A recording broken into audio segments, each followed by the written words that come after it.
Tonight, we step quietly into Gotham, a city that never truly rests, where every shadow holds a story and every corner hides a different kind of power. From organized crime to chaos without rules, from fear that spreads like a whisper to control built on careful plans, each faction shapes the city in its own way. But what happens when all these forces exist at once, pushing against each other in an endless struggle? As the night deepens and the city softens, we will slowly explore every Arkham faction, not through noise or action, but through calm understanding. Let your mind drift as we uncover the hidden order within Gotham's chaos, one quiet layer at a time. The city that breathes in shadows. Gotham is not a city that simply exists on a map,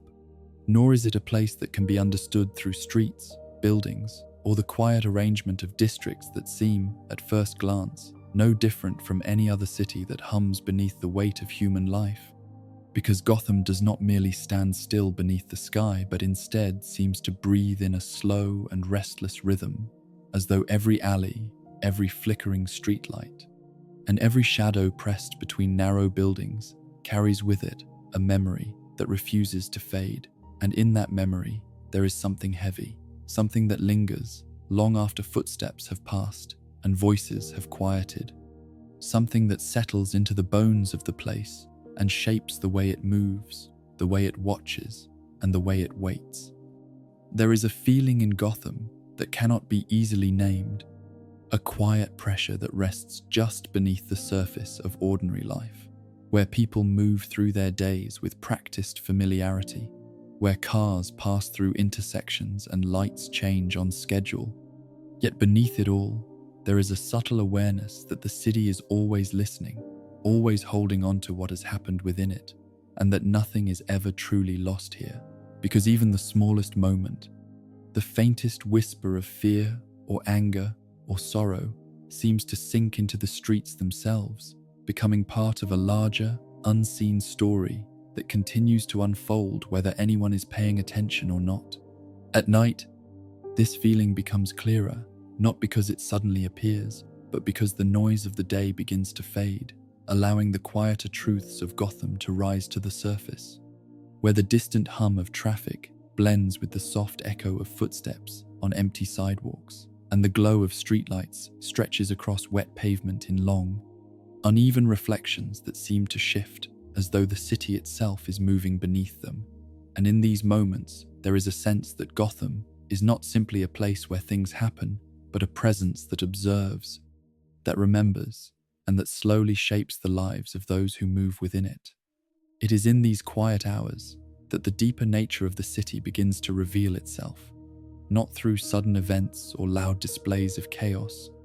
but through the steady awareness that everything in Gotham is connected in ways that are not always visible, where the actions of one person ripple outward and touch others in ways that may not be understood until much later, and where the line between cause and effect becomes blurred, creating a sense that the city itself is guiding these connections, gently pulling threads together until they form patterns that are both familiar and impossible to fully explain. Somewhere within this living, breathing city stands Arkham, not as a distant or separate place, but as something deeply woven into the identity of Gotham itself, as though it is both a part of the city and a reflection of it, a structure that rises with quiet permanence and holds within it stories that mirror the ones unfolding beyond its walls.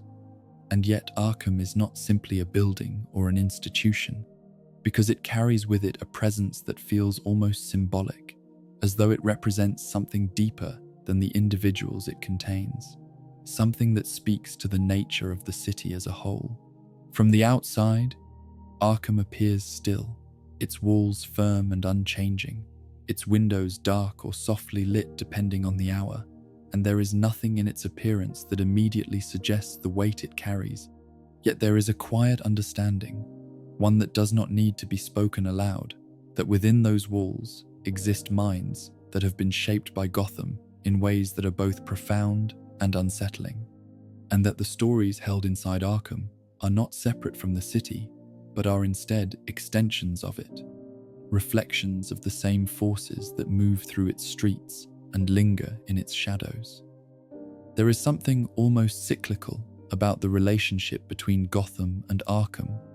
a slow and repeating pattern where the city gives rise to individuals who find their way into the institution, and the institution, in turn, releases them back into the city, where they continue to shape and be shaped by the same environment that first influenced them. And this cycle does not feel like a failure or an accident, but rather like a natural part of how Gotham exists, as though the city and Arkham are engaged in an ongoing conversation, one that has no clear beginning and no definite end. In this way, Arkham becomes more than a place of containment, because it does not simply hold what the city wishes to remove or hide, but instead gathers and reflects the deeper aspects of Gotham's identity,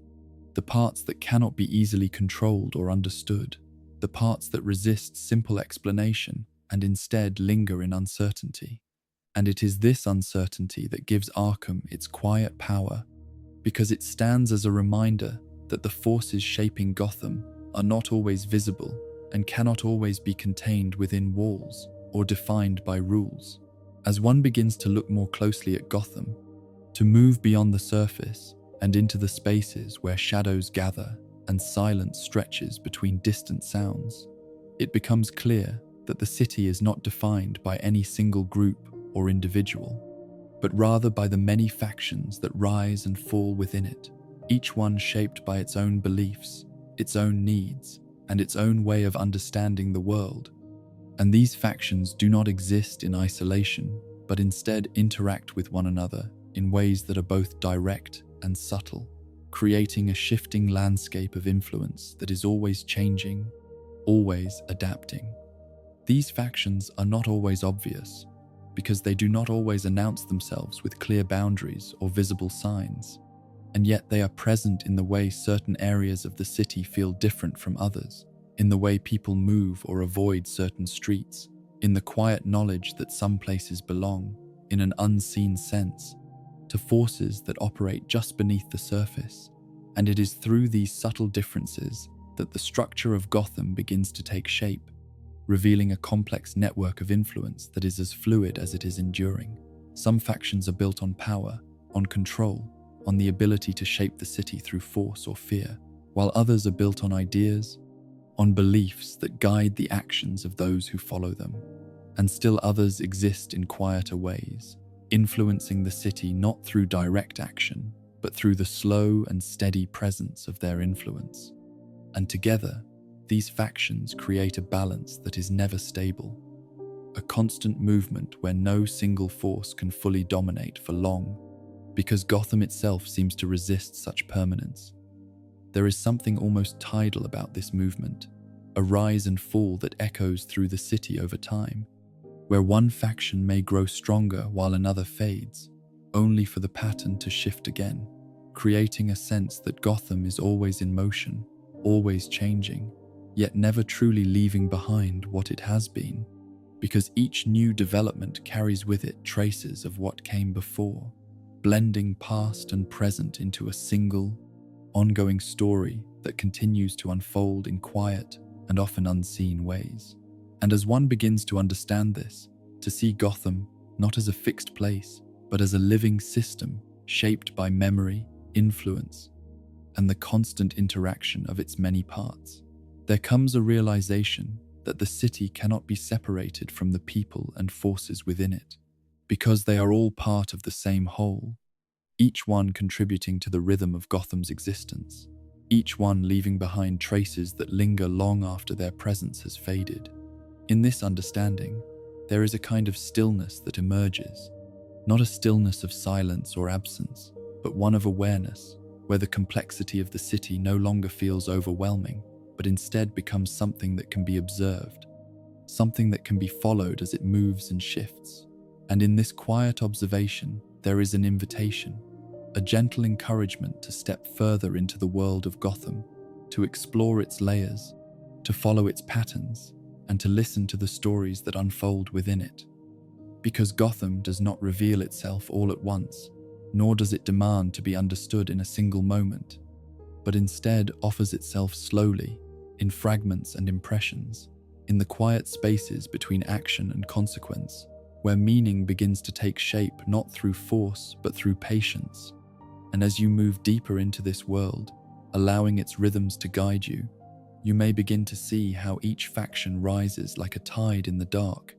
how each one carries with it a purpose and a presence that shapes the city in its own way, and how, together, they form a landscape that is as intricate as it is enduring. And so, as the city continues to breathe, as its shadows stretch and shift beneath the dim glow of distant lights, there is no need to rush forward or to seek immediate answers, because Gotham is not a place that rewards haste, but one that reveals itself in its own time. And as you settle into its quiet rhythm, allowing its presence to unfold around you, you may find that the city itself becomes less of a mystery to be solved and more of a story to be experienced, one that continues, always, just beyond the edge of what can be seen. What defines a faction? To understand the many forces that move quietly and sometimes violently through Gotham, it becomes necessary to pause for a moment and consider what truly defines a faction within this city. Because while the word itself may suggest something simple, like a group of people working together toward a shared goal, the reality in Gotham feels far more layered, far more uncertain, as though each faction is not only a collection of individuals, but also a reflection of something deeper, something shaped by belief, by need, and by the quiet pressure of a city that never allows anything to remain still for long. A faction in Gotham is rarely formed out of simple agreement or casual alliance, because the environment itself does not allow for such softness, and instead, these groups begin to take shape around ideas that feel necessary for survival, ideas that offer structure in a place where structure is constantly breaking apart. And so, whether those ideas center around control, fear, order, chaos, or even a sense of purpose that cannot easily be explained, they become the foundation upon which each faction is built, giving it not only direction but also identity, even if that identity is fragile and constantly shifting beneath the weight of the city's influence. There is something almost inevitable about the way these factions emerge, as though Gotham itself encourages their creation, not through intention but through the conditions it provides. Because in a place where trust is thin and stability is uncertain, people begin to gather around what feels certain, what feels strong, what feels capable of offering protection or power, and in doing so they begin to form structures that resemble order, even if that order is temporary, even if it is built on foundations that are already beginning to crack. At the heart of every faction lies an ideology, though it may not always be spoken aloud or clearly defined, because ideology in Gotham often exists in practice rather than in words, revealed through actions, through choices, and through the patterns that emerge over time. And these ideologies can vary widely, from those that seek to impose strict control over the city, to those that embrace unpredictability and chaos as a way of breaking free from systems that have long since failed. And yet, despite these differences, each ideology serves the same purpose, which is to create a sense of direction in a place where direction is often lost. Survival plays an equally important role, perhaps even more important than ideology, because in Gotham, survival is never guaranteed, and so factions often form as a response to this constant uncertainty, offering safety in numbers, strength through unity, and a way to navigate a city that can feel overwhelming when faced alone. And yet, this sense of survival is rarely peaceful or cooperative in the traditional sense, because it often requires competition, confrontation, and a willingness to adapt quickly as circumstances change. And so factions become not only a means of protection, but also a mechanism through which individuals learn to survive in ways they may not have considered before. Control, too, becomes a defining element, not simply as a desire, but as a necessity, because in a city where so much feels unpredictable, the ability to exert influence over even a small part of the environment can create a sense of stability, however temporary. And so, Factions often seek control over territory, over resources, over information, or even over the perceptions of others, shaping how the city sees them and how it responds to their presence. And this control can take many forms, from the quiet and calculated to the loud and overwhelming. But regardless of its form, it serves as a way of anchoring the faction within the ever-shifting landscape of Gotham. And yet, despite all of this effort to create structure, to establish identity, and to maintain control, there remains an underlying truth that cannot be ignored, which is that power in Gotham is never permanent, and that no matter how strong a faction may appear at any given moment, it exists within a larger system that is constantly in motion, constantly shifting in ways that are difficult to predict. And so what may seem like dominance today can quietly begin to unravel tomorrow, not always through dramatic collapse, but often through gradual change, where influence fades, alliances weaken, and the conditions that once supported a faction begin to transform.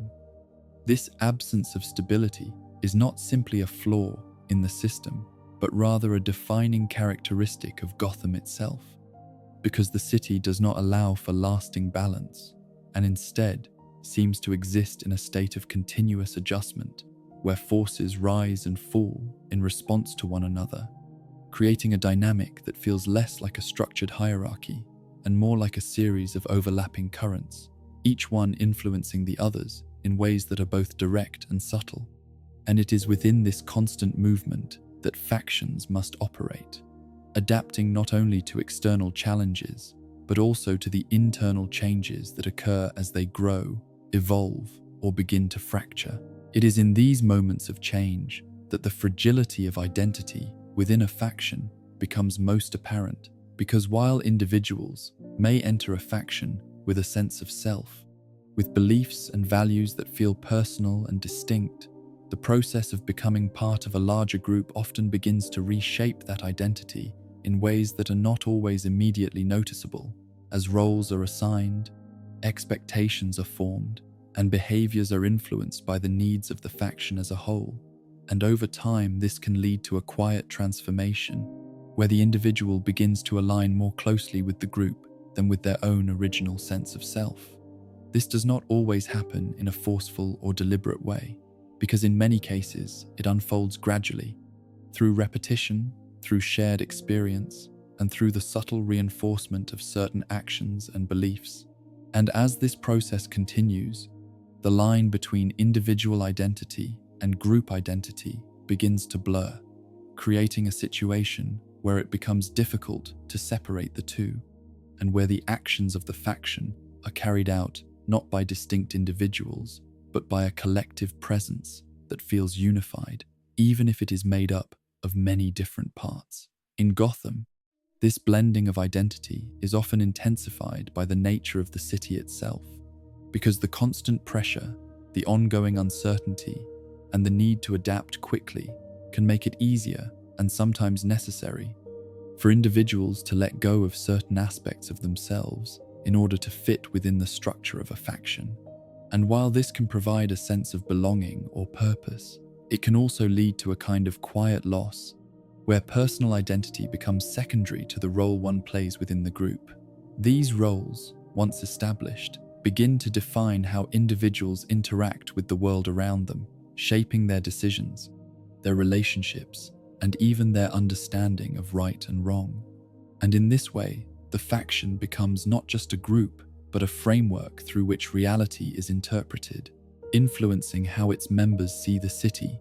how they respond to its challenges, and how they position themselves within its ever-changing landscape. And yet, even as these roles take hold and identities begin to merge, there remains an awareness, sometimes faint and sometimes more pronounced, that the structure itself is not permanent, that the faction to which one belongs is part of a larger system that will continue to shift and change, and that, eventually, whether through external pressure or internal transformation, the balance will once again be disrupted, creating space for new factions to rise and for existing ones to evolve or fade. This awareness does not always lead to resistance or doubt, because in many cases, it is simply accepted as part of the reality of Gotham, as something that cannot be avoided and therefore does not need to be questioned. And so individuals continue to move within their roles, contributing to the ongoing flow of the city's many factions, each one playing its part in a system that is both complex and constantly in motion. And as one observes this system, taking in the subtle interactions and the quiet shifts that occur over time, it becomes clear that factions in Gotham are not static entities, but living structures shaped by the people within them, by the ideas that guide them, and by the environment that surrounds them. And that to understand these factions is not simply to identify who they are or what they do, but to recognize how they exist within the broader context of a city that never settles, a city where power is always temporary, where identity is always evolving, and where the lines between control, survival, and belief are constantly being redrawn. In this understanding, there is a kind of calm that emerges, not because the system becomes simple or predictable, but because its complexity begins to make sense in its own way, revealing patterns that can be followed, rhythms that can be observed, and a flow that, while never still, carries with it a quiet consistency. And as you continue to move through this world, allowing its layers to unfold at their own pace, you may find that the concept of a faction becomes less about rigid definition and more about movement, more about the ways in which people come together, adapt, and reshape themselves in response to a city that is always watching, always shifting, and always inviting new forces to rise from its shadows. Arkham Asylum, the birthplace of chaos. There is a place within Gotham that does not announce itself with noise or spectacle, a place that stands with a quiet and almost patient stillness, as though it has been waiting far longer than the city around it. And yet, despite this calm exterior, there is an understanding, one that moves softly through conversation and memory, that what exists within those walls is not simply contained, not simply held in place, but is instead something that continues to grow, to change, and to return again and again to the streets from which it came. And this place is known as Arkham Asylum. From a distance, Arkham appears like any other institution built to serve a clear and practical purpose, its structure firm, its presence steady, its design meant to suggest order, control, and separation from the chaos beyond its gates. And yet there is something in the way it stands, something in the silence that surrounds it, that suggests it is not entirely separate from the city at all, but rather deeply connected to it, as though it draws from Gotham the same way Gotham, in turn, draws from it, creating a quiet exchange that never truly stops. Arkham was meant to be a solution, a place where those who could not be understood, those whose actions could not be explained within the usual limits of law and reason, could be taken away from the city and placed somewhere safe, somewhere controlled, somewhere where their influence could no longer spread. And for a time, this idea seemed simple enough, because it offered a clear boundary between the ordered world and the chaotic one, between what could be managed and what could not. But over time, this boundary began to soften in ways that were not always obvious, as though the walls of Arkham, while strong in their physical form, could not fully contain the deeper forces at work within it. And so, instead of remaining a place of simple confinement, Arkham began to take on a different role, one that was less about holding something still and more about shaping it, influencing it, allowing it to develop in ways that mirrored the city itself. Inside Arkham, the passage of time feels different, not because the hours move more slowly, but because the experiences that unfold within its walls carry a kind of weight that stretches those hours into something longer, something more intense, where thoughts are not allowed to settle and where identity itself can begin to shift under the constant pressure of isolation, observation, and the quiet awareness of being removed from the world beyond. The individuals who arrive at Arkham do not all come from the same place, nor do they share the same reasons for being there, but they are connected by the fact that they have all been shaped in one way or another by Gotham, and that what they carry with them is not left behind when they cross through the gates, but instead brought inside, where it continues to grow, to change, and sometimes to deepen in ways that are difficult to fully understand. In this way, Arkham becomes more than a place where fractured minds are held, because it does not simply preserve those fractures as they were, but instead allows them to evolve, influenced by the environment, by the presence of others who carry their own forms of instability, and by the quiet, often unseen systems that attempt to study, to manage, and to understand what cannot easily be defined. There is a kind of interaction that takes place within Arkham, one that is not always visible, but can be felt in the way individuals respond to one another, in the way ideas are exchanged, distorted, or reinforced, and in the way identities that were once distinct begin to shift, influenced by the constant presence of others who exist in similar states of fragmentation. And this interaction creates a space where chaos does not remain static, but becomes something that can expand, adapt, and, in some cases, become more focused, more deliberate. It is here that Arkham begins to reveal its deeper nature, not as a place that simply contains chaos, but as a place that can give it shape, that can refine it, and that can, in a quiet and often unintended way, prepare it for return, because the story of Arkham does not end within its walls, and the individuals who pass through it do not remain there indefinitely, but instead move through a cycle that brings them back into Gotham, carrying with them the changes that have taken place during their time inside. This cycle is one of the most defining aspects of Arkham, because it creates a continuous flow between the institution and the city, where what is brought into Arkham is not lost, but transformed and then released again, returning to the same environment that first shaped it, but now carrying new layers, new influences, and new forms of expression that continue to impact the city in ways that are both immediate and long-lasting. The release of individuals from Arkham is not always sudden or dramatic, and in many cases, it happens quietly, almost unnoticed by those who are not directly affected. And yet the impact of these returns can ripple outward, touching different parts of the city, interacting with existing factions, and contributing to the ongoing shifts that define Gotham's ever-changing landscape. And in this way, Arkham becomes not just a point of origin, but a point of return, a place that feeds back into the city in a continuous and repeating pattern. This pattern raises questions that do not always have clear answers, because it becomes difficult to determine where the line between containment and creation truly lies, and whether Arkham is fulfilling its intended role, or whether it has become something else entirely, something that participates in the very process it was meant to control. And while these questions may not be openly addressed, they remain present in the background, shaping how Arkham is understood and how it continues to function. There is a subtle tension in this understanding, a sense that Arkham exists in a space between two roles, neither fully one nor the other, and that this space allows it to operate in ways that are both necessary and uncertain,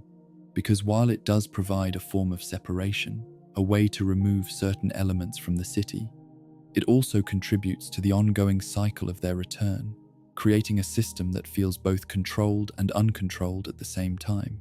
The individuals within Arkham are not simply passive participants in this process,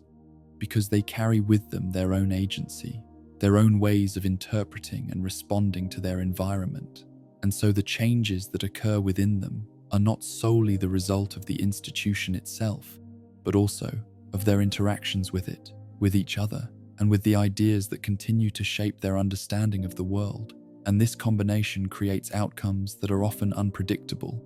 adding to the complexity of Arkham's role within Gotham. Over time, this complexity becomes part of the identity of Arkham, shaping how it is perceived not just as a place of confinement,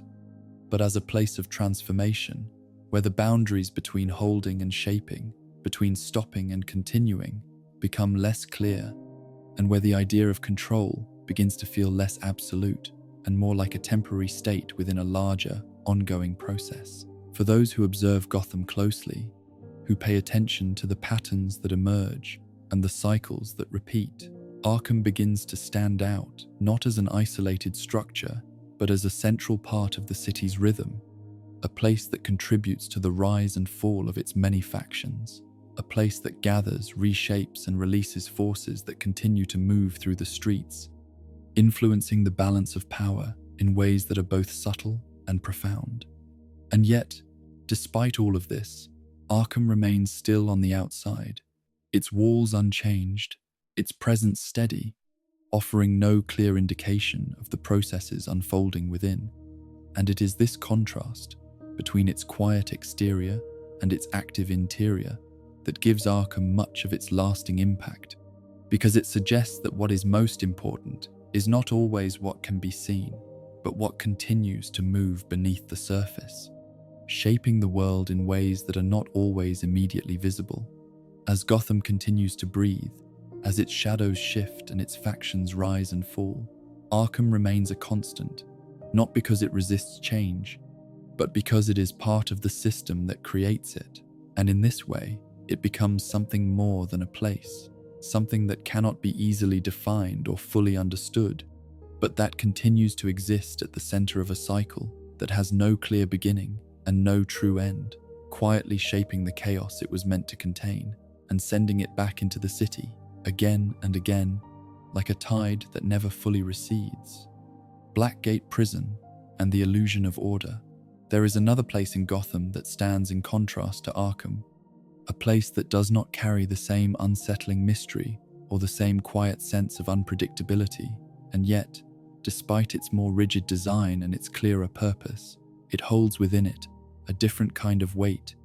one that speaks less of chaos and more of control, less of fractured minds and more of calculated actions. And this place is known as Blackgate Prison, a structure built not to understand but to contain, not to study but to enforce. And in its presence there is a feeling that order, at least on the surface, has been carefully constructed and firmly maintained.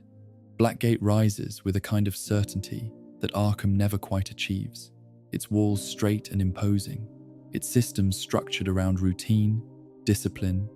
and clear lines of authority. And there is something almost reassuring in the way it presents itself, as though it offers a solution that is simple and direct,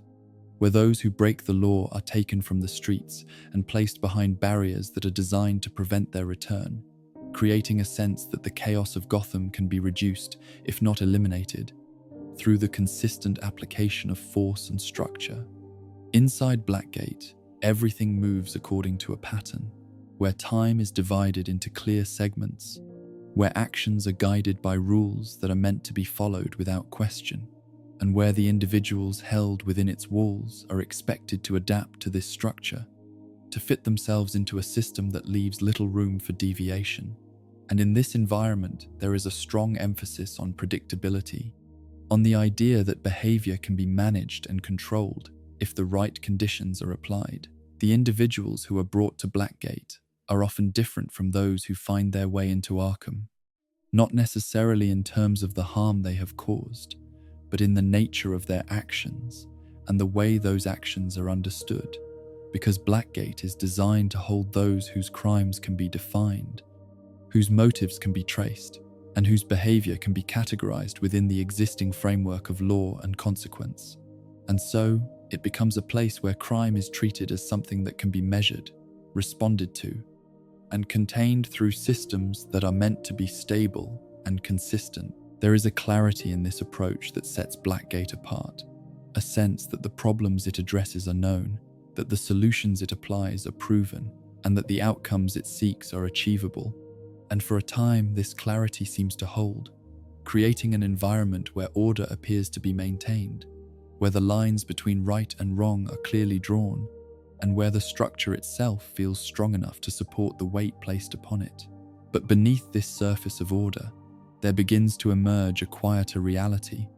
one that is not immediately visible, but can be felt in the small inconsistencies, in the moments where the system does not quite function as intended, and in the subtle ways that the individuals within it respond to the constraints placed upon them. Because while Blackgate is built on the idea that behavior can be controlled through structure, It exists within the same city that resists control at every level,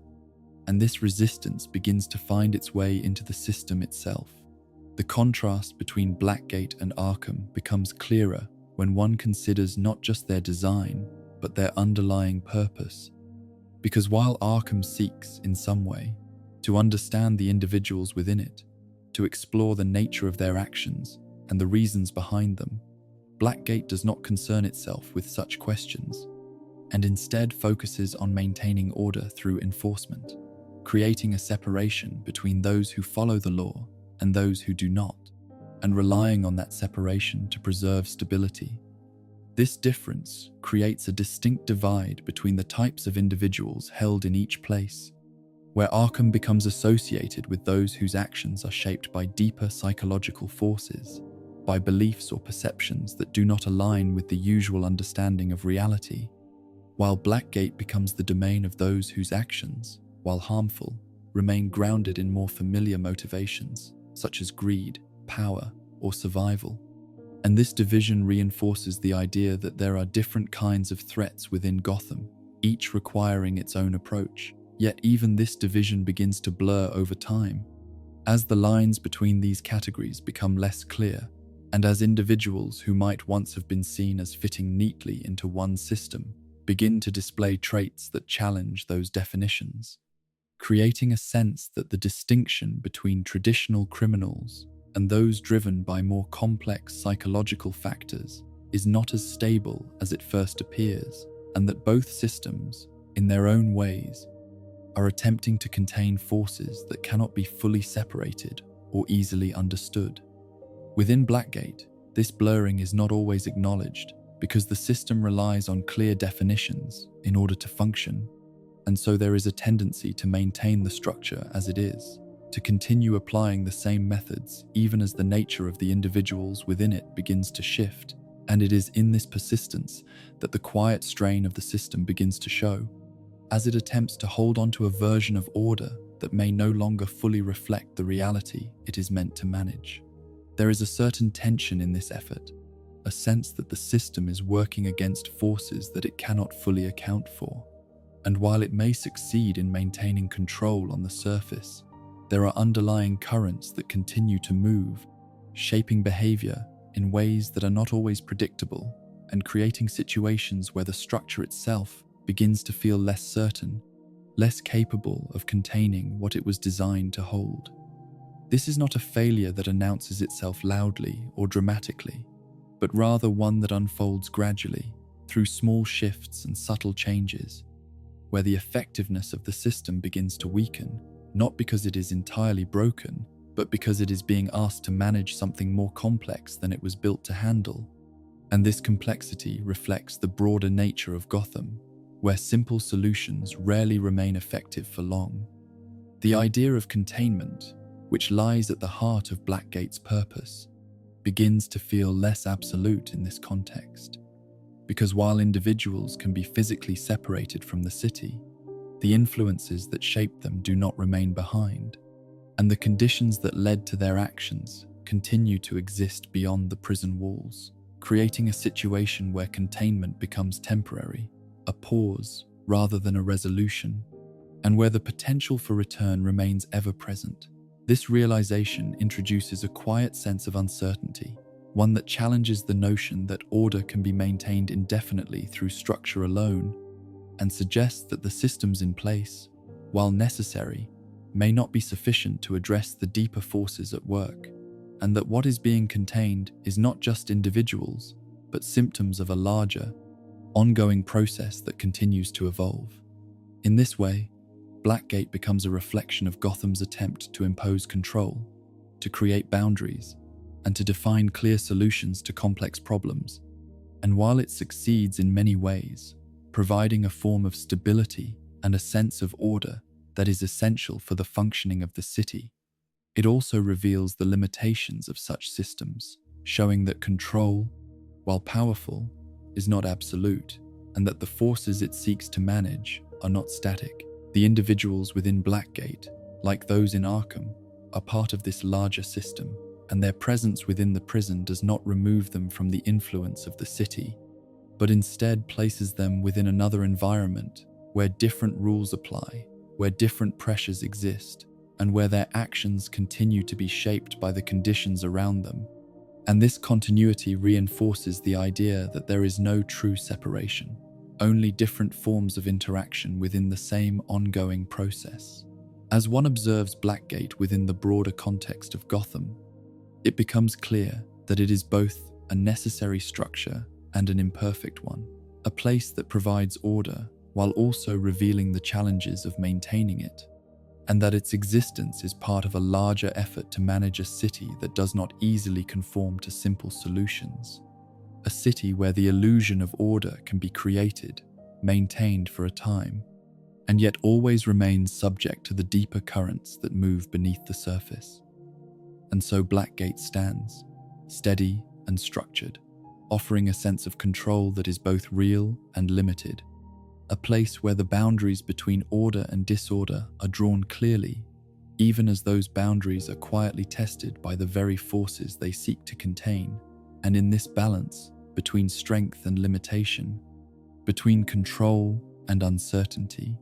Blackgate reveals not only its purpose, but also its place within a city that continues to shift, to challenge, and to reshape the systems built to hold it together. The Gotham City Police Department, GCPD. In a city where shadows seem to linger longer than light, and where the quiet hum of uncertainty never fully fades,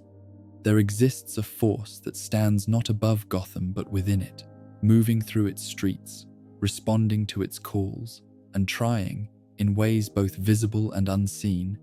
to hold together what often feels like it is slowly coming apart. And this force is the Gotham City Police Department, known simply as the GCPD, a presence that does not carry the mystery of Arkham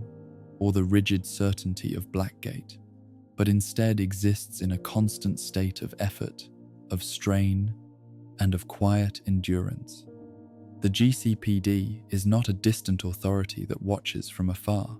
because it is deeply embedded in the daily life of the city, present in patrol cars that move through neighborhoods, both quiet and restless,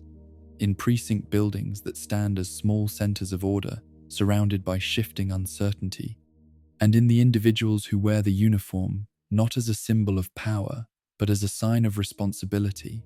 a responsibility that often feels heavier than it appears from the outside. There is a sense, when observing the GCPD, that it is always working against something larger than itself, as though the challenges it faces are not isolated incidents, but part of a continuous flow that never truly stops. And this creates a condition where the department is stretched thin, not just in numbers or resources, but in its ability to respond to a city that is constantly changing,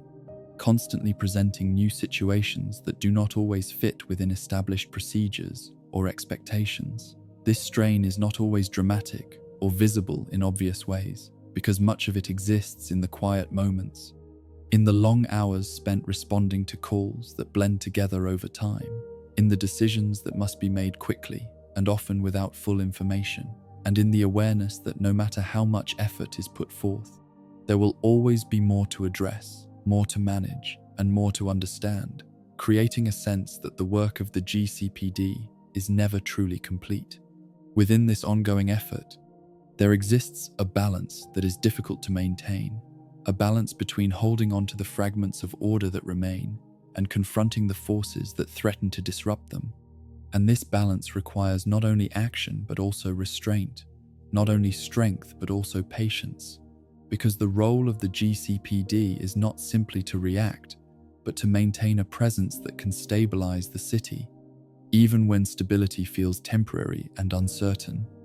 Yet, beneath this outward effort lies a more complex reality, one that speaks to the internal structure of the department itself, because the GCPD, like the city it serves, is not immune to the influences that shape Gotham, and within its ranks, there exists a quiet tension between those who uphold their duty with integrity and those who are drawn, in different ways, into the currents of corruption that move through the city. This tension does not always present itself in clear or obvious conflicts, because it often exists in subtle ways, in decisions that are influenced by pressure, in compromises that seem small at first but carry larger implications, and in the gradual erosion of ideals that can occur when the environment itself makes those ideals difficult to sustain. And so the line between right and wrong, while clearly defined in principle, becomes more complicated in practice. For some within the GCPD, this complexity leads to a kind of resignation, a quiet acceptance that the system is imperfect and that change is difficult to achieve. And this can result in choices that prioritize survival or convenience over strict adherence to duty, creating pockets within the department where corruption takes root, not always as a deliberate intention,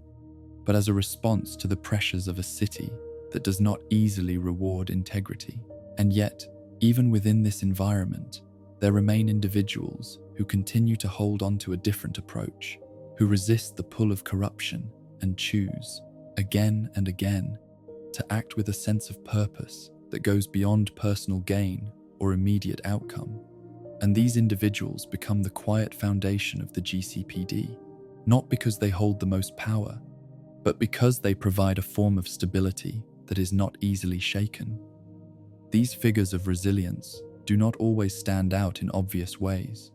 because their strength is often expressed through consistency rather than spectacle, through the steady performance of their duties, through the choices they make in moments that may never be widely recognized,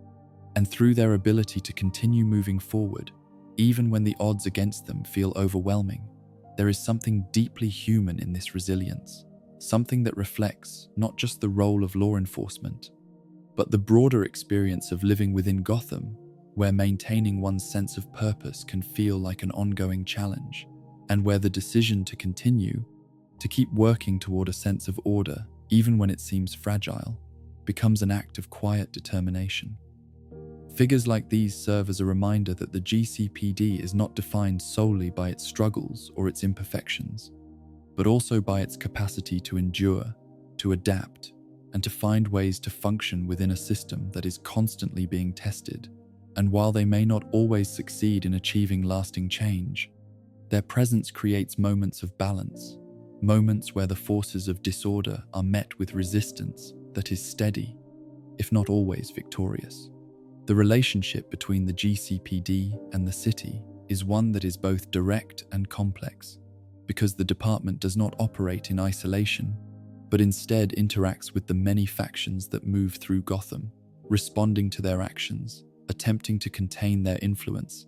and sometimes finding itself caught between competing forces that do not easily yield to authority. And in this interaction, the limitations of the GCPD become more apparent, not as failures, but as reflections of the scale and nature of the challenges it faces. There are moments when the GCPD is able to assert control, to restore a sense of order in specific areas or situations. And these moments, while often temporary, provide a sense of progress, a reminder that the effort is not without impact. And yet these moments are often followed by new challenges, new disruptions, and new complexities that require the department to adjust once again, creating a cycle that mirrors the broader patterns of Gotham itself. This cycle can be difficult to sustain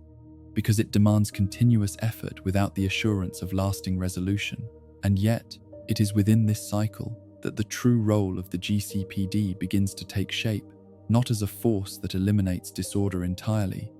but as one that manages it, that responds to it, and that works to keep it from overwhelming the city completely.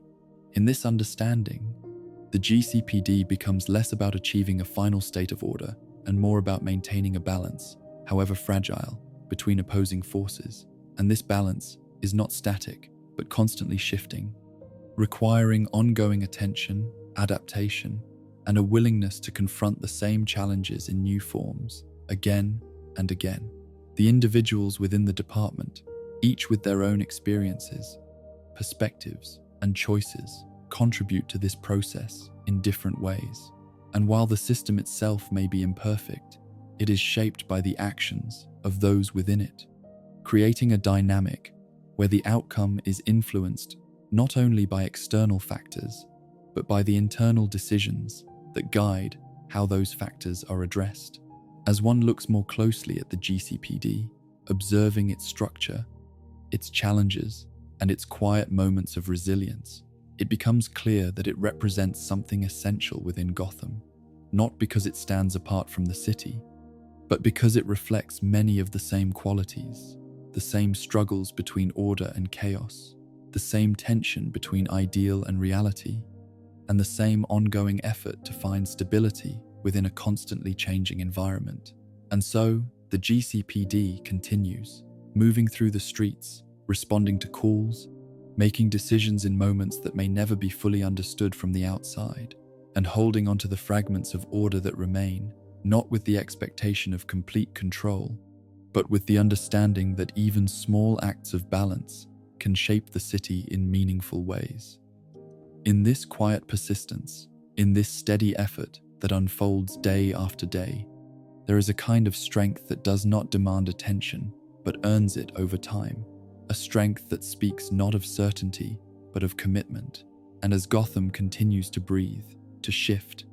and to challenge those who live within it, the GCPD remains a part of that rhythm, a force that, despite its limitations, continues to stand, to act, and to endure against odds that are rarely in its favor. The Old Guard, Gotham's crime families, before the city began to feel like something restless and unpredictable, before the shadows seemed to carry stories that could not be easily followed, there was a time in Gotham when power moved in a quieter, more measured way, when influence was not hidden behind spectacle, but instead operated through structure, through tradition, and through an understanding that control could be maintained if it was handled with patience. And it was during this time that the crime families, often referred to as the Old Guard, shaped the rhythm of the city in ways that were both firm and, in a strange sense, stable. These families did not appear suddenly, nor did they rise through chaos alone, because their influence was built slowly over time, through careful decisions, through alliances that were formed and maintained with precision, and through a deep understanding of how the city functioned, not just on the surface but beneath it, where business, politics, and quiet negotiation intersected in ways that allowed power to grow without drawing unnecessary attention. Among these families, names like Falcone and Maroni came to represent more than individuals or even organizations, because they became symbols of a system that, while operating outside the law, followed its own internal rules, its own codes of conduct that guided how power was gained, how it was used, and how it was preserved. And in this system, there was a sense of predictability that, while not always visible to the average citizen, created a structure that could be understood by those who moved within it. The Falcone family, for example, was known for its ability to blend influence with restraint, to maintain control not through constant displays of force, but through the careful management of relationships, where decisions were made with long-term stability in mind, and where the goal was not simply to dominate, but to ensure that the system itself remained intact, allowing power to continue flowing in a controlled and deliberate manner. The Maroni family, while different in its approach, shared this understanding of structure, recognizing that influence required more than strength, that it depended on timing, on knowing when to act and when to wait, and on maintaining a presence that was strong enough to command respect, but measured enough to avoid unnecessary disruption. And together, these families created a balance that, while far from peaceful, was at least consistent. In this earlier Gotham, crime was not absent, but it was organized in a way that allowed it to coexist with the visible structures of the city, where businesses operated, where officials maintained their roles, and where the lines between legality and illegality, while blurred, were understood within a framework that allowed both to function side by side, creating a system that, though flawed, did not feel entirely unstable. There was an unspoken agreement within this system, a recognition that too much disruption would threaten the balance that allowed everyone to operate, and so actions were often calculated, measured not only by their immediate impact, but by their long-term consequences. And this created a kind of order that, while built on questionable foundations, provided a sense of continuity that Gotham would later struggle to maintain. In this environment, power was not something that shifted suddenly or unpredictably, but rather something that moved gradually, changing hands through processes that were understood and, to some extent, expected. And this predictability allowed those within the system to plan, to anticipate, and to maintain their positions without constant fear of sudden collapse, creating a sense that, even within the world of crime, there was a form of stability. But this stability was not permanent. And over time, subtle changes began to take place within Gotham. Changes that did not immediately disrupt the old guard, but that slowly began to alter the conditions under which they operated, introducing elements that could not be easily controlled or predicted. And it was through these changes that the first signs of a shift began to emerge. At first, these shifts may have seemed small, isolated incidents that did not appear to threaten the larger system, but as they continued, as new figures began to rise with different approaches, different motivations, and different ways of interacting with the city, it became clear that the balance the old guard relied upon was beginning to weaken, not through direct confrontation, but through the gradual introduction of unpredictability.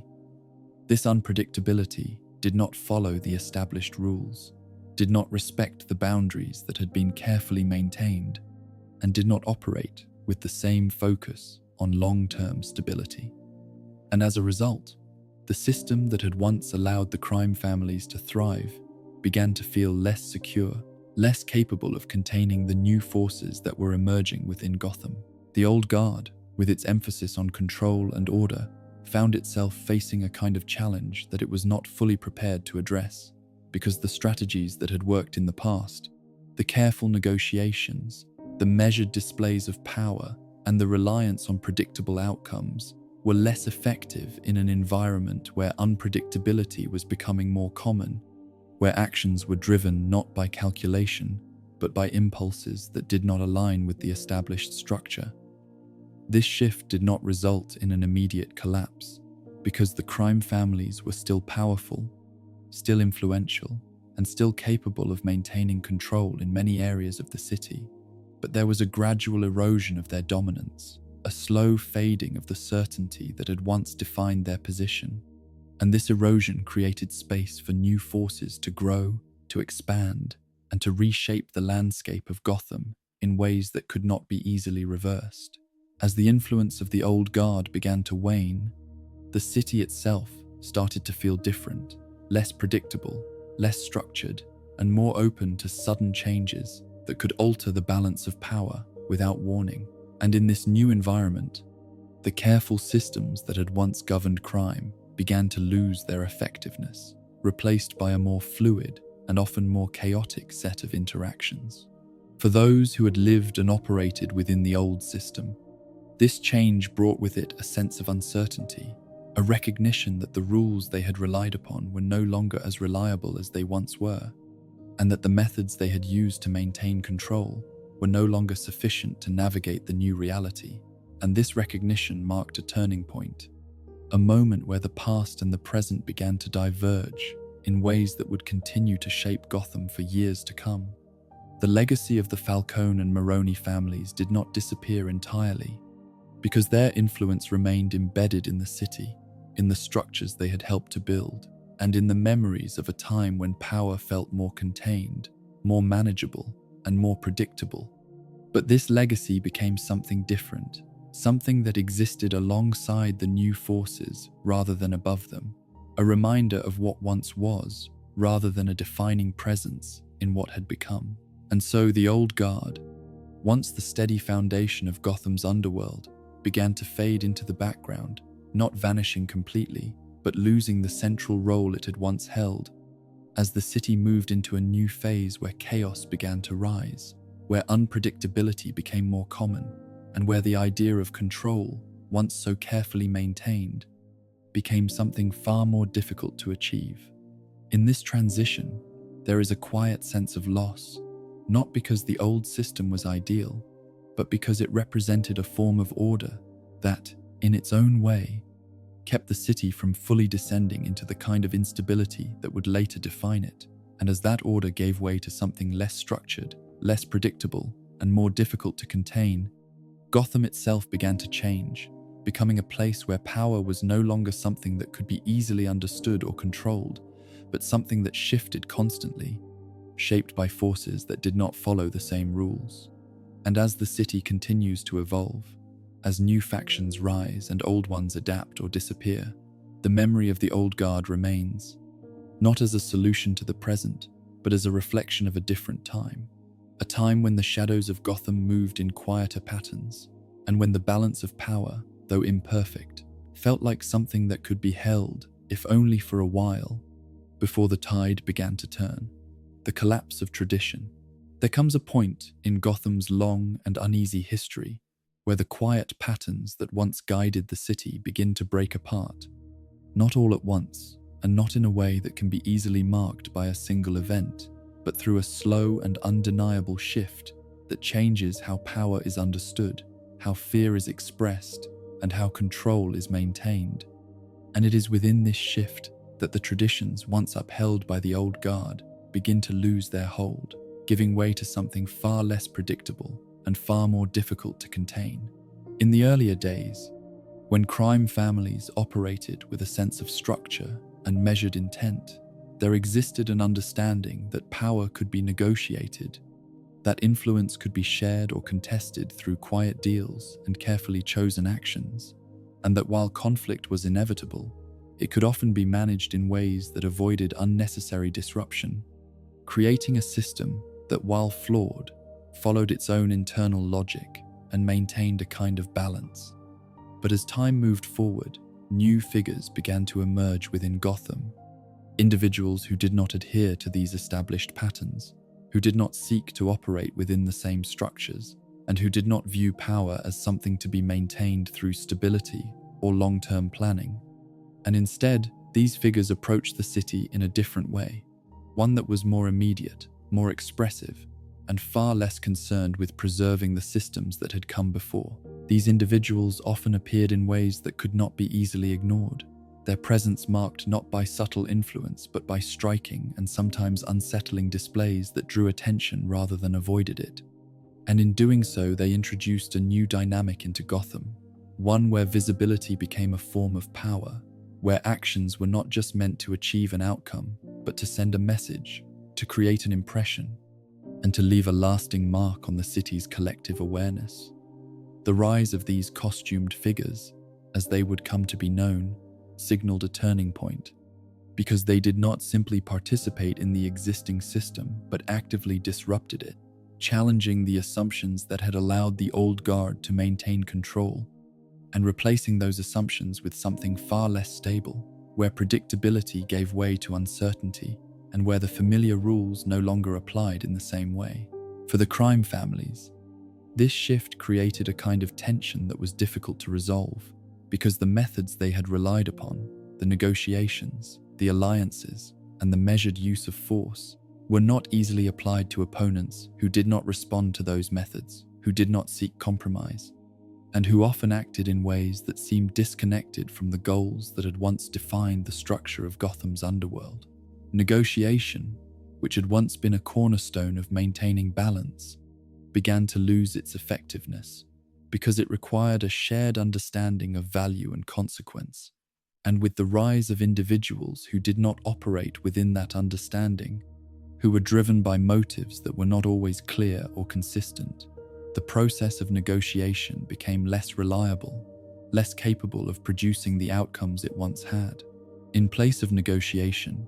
fear began to take on a new role, not as a controlled tool used to influence behavior, but as a more immediate and unpredictable force that could not always be directed or contained.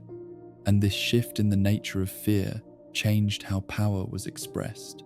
moving it away from quiet pressure and toward more visible, more dramatic displays that could capture attention and assert dominance in ways that could not be ignored.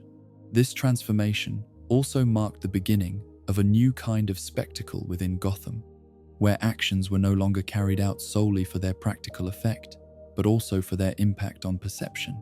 where the way something was done became just as important as what was done, and where the line between action and performance began to blur, creating a dynamic where the city itself became a kind of stage. In this emerging environment, subtlety began to fade, replaced by a more overt and often more intense approach to influence, where the quiet strategies of the past were overshadowed by bold, sometimes chaotic actions that disrupted the sense of normalcy and forced the city to respond in ways that were not always prepared or controlled. And this shift created a sense that Gotham was entering a new phase, one where the old systems were no longer sufficient to manage the changes taking place. The presence of these costumed individuals also introduced a new kind of identity into the city, one that was not defined by family name or organizational structure, but by persona, by the adoption of symbols, themes, and roles that extended beyond the individual and became part of how they were perceived. And this emphasis on identity added another layer of complexity to the way factions began to form and operate. These personas were not just external appearances, but reflections of deeper motivations, expressions of ideas or obsessions that shaped how these individuals interacted with the city. And in this way, they became both participants in and drivers of the changes occurring within Gotham, influencing not only the balance of power, but also the way that power was understood and expressed. As more of these figures emerged, the cumulative effect of their actions began to reshape the city in profound ways, creating an environment where unpredictability became more common, where the boundaries between different factions became less clear, and where the sense of stability that had once been maintained by the old guard continued to erode, replaced by a more fluid and often more volatile system. This transition did not happen overnight,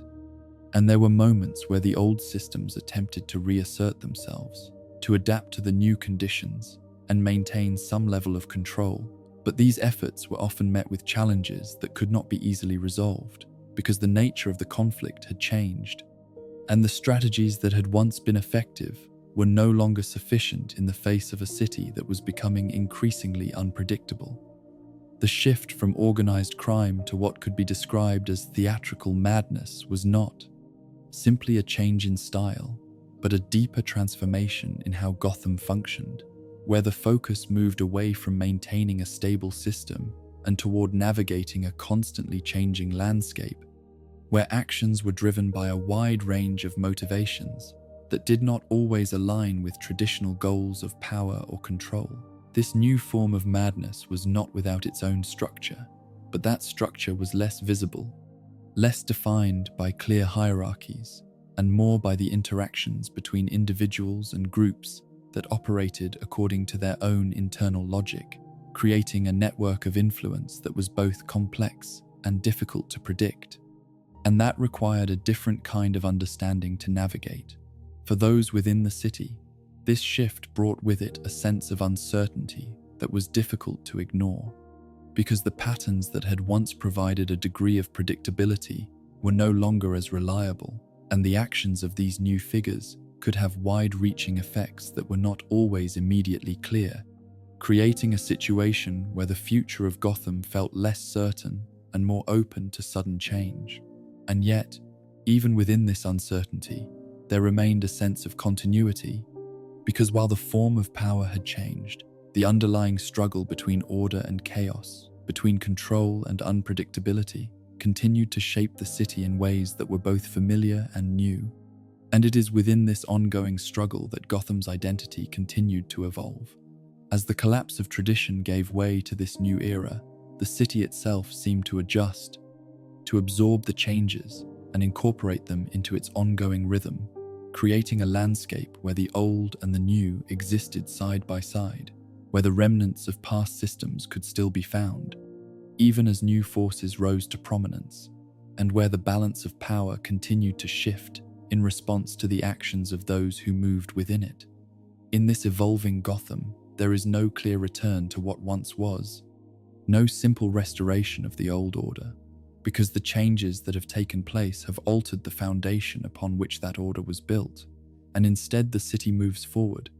shaped by the interplay of its many factions, by the rise of new identities, and by the ongoing transformation of what power means, in a place where the shadows no longer move in quiet patterns,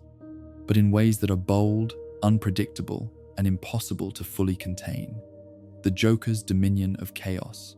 There are forces within Gotham that can be traced, measured, and understood through patterns that repeat over time. And then there are forces that resist every attempt to define them, forces that seem to exist outside of structure, outside of logic, and outside of the systems that once gave the city a sense of balance. And among these, none is more unsettling, more difficult to contain, or more deeply embedded in the identity of Gotham than the presence associated with the figure known as the Joker, whose influence does not behave like that of a traditional leader, nor does it rely on the usual foundations of power, but instead spreads in ways that feel unpredictable, shifting, and at times, almost intangible. To speak of the Joker's faction is to immediately encounter a contradiction, because it does not resemble what one might expect from a group organized around a central figure, as there are no clear hierarchies, no consistent rules, and no stable structure that defines how it operates. And yet, despite this absence of order, it persists, it grows, and it continues to affect the city in ways that are both direct and indirect, suggesting that its strength lies not in organization, but in something far less stable and far more difficult to control. Those who become part of this faction are not drawn together by shared goals in the traditional sense, nor are they united by a clear vision of what they seek to achieve, and instead they are connected through a different kind of bond, one that is shaped by exposure to a way of thinking that challenges the very idea of structure, that questions the need for order, and that embraces unpredictability as both a tool and a purpose, creating a collective that does not move in coordinated patterns but in bursts of action that can seem random, yet often carry a deeper intent beneath the surface. This unpredictability is not simply a lack of planning, but a deliberate rejection of the systems that govern other factions, and it creates an environment where outcomes cannot be easily anticipated, where actions are not constrained by expectations, and where the usual methods of control become ineffective, because there is no consistent framework to engage with, no stable foundation upon which influence can be exerted or resisted. Within this environment, loyalty takes on a different meaning, because it is not built through trust or shared interest, but through a complex interplay of fear, fascination, and psychological influence that binds individuals to the presence of the Joker in ways that are not always fully understood. And this form of loyalty is often unstable, shifting, and deeply personal, shaped by the experiences of those who come into contact with this influence. Fear plays a central role in this process, not as a simple reaction to threat, but as a tool that reshapes perception, that alters how individuals understand their place within the world, and that can create a sense of dependency or submission that goes beyond rational choice, drawing people into a dynamic where resistance feels uncertain and alignment feels, in some way, inevitable. At the same time, there is often an element of fascination, a pull toward the unpredictability itself, where the absence of rules and the freedom from structure can appear, at least initially, as a form of liberation, offering an escape from the constraints that define other aspects of life in Gotham. And this fascination can lead individuals to embrace the chaos, to see it not as something to fear, but as something to participate in, even as it begins to reshape their identity. This combination of fear and fascination creates a powerful influence, one that does not rely on direct control but instead works through the gradual shifting of perspective, through the subtle and sometimes not so subtle manipulation of thought and emotion, and through the creation of situations where individuals begin to align themselves with the unpredictability that defines the faction, becoming part of it not through formal membership, but through a change in how they see and respond to the world around them. Psychological manipulation, in this context, becomes a key mechanism, not always applied in a straightforward or consistent way, but woven into interactions, into events, and into the very presence of the Joker, creating an environment where certainty is constantly undermined, where expectations are disrupted, and where the ability to predict outcomes is weakened, leaving individuals more susceptible to influence and more likely to act in ways that align with the chaotic nature of the faction. This influence does not end with direct interaction, because one of the most defining aspects of the Joker's presence is its ability to linger, to continue affecting the city, even in moments of absence, creating an echo that moves through Gotham long after any specific event has passed. And this echo can be seen in the actions of those who have been influenced, in the shifts in behavior that reflect a deeper change, and in the way the city itself begins to adapt to the unpredictability that has been introduced. The idea of absence, in this case, does not mean a complete removal, but rather a change in form,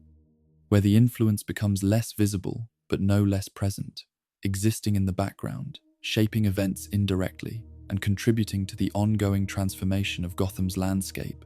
where the boundaries between order and chaos continue to shift in response to forces that cannot be easily contained.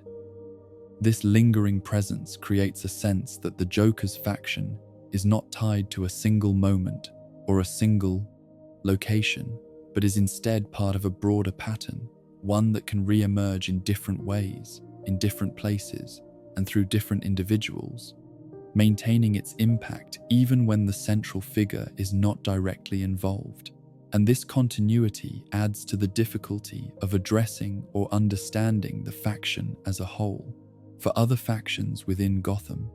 this presents a unique challenge, because the usual methods of engagement, the strategies that rely on predictability and structure, are often ineffective when applied to something that does not operate within those boundaries. And, as a result, interactions with the Joker's faction can feel uncertain, difficult to navigate, and often more disruptive than anticipated. This disruption extends beyond direct conflict, influencing the broader environment of the city, contributing to a sense of instability that affects how other factions operate, how decisions are made, and how power is expressed, creating a ripple effect that moves outward from the source, altering the balance in ways that are not always immediately clear. As Gotham continues to evolve, the presence of this faction remains a constant reminder that not all forces can be organized, not all influences can be predicted, and not all systems can contain what lies beyond their structure. And it is within this understanding that the true nature of the Joker's dominion begins to take shape, not as a controlled empire, but as a field of influence that spreads through unpredictability, through psychological impact, and through a lasting presence that does not fade with time. There is, in this, a kind of quiet tension, a recognition that the city is not only shaped by what can be seen and measured, but also by what moves beneath the surface, by the ideas and influences that persist even when they are not immediately visible, and that this deeper layer of Gotham is just as important, just as impactful, as the more structured aspects of its many factions.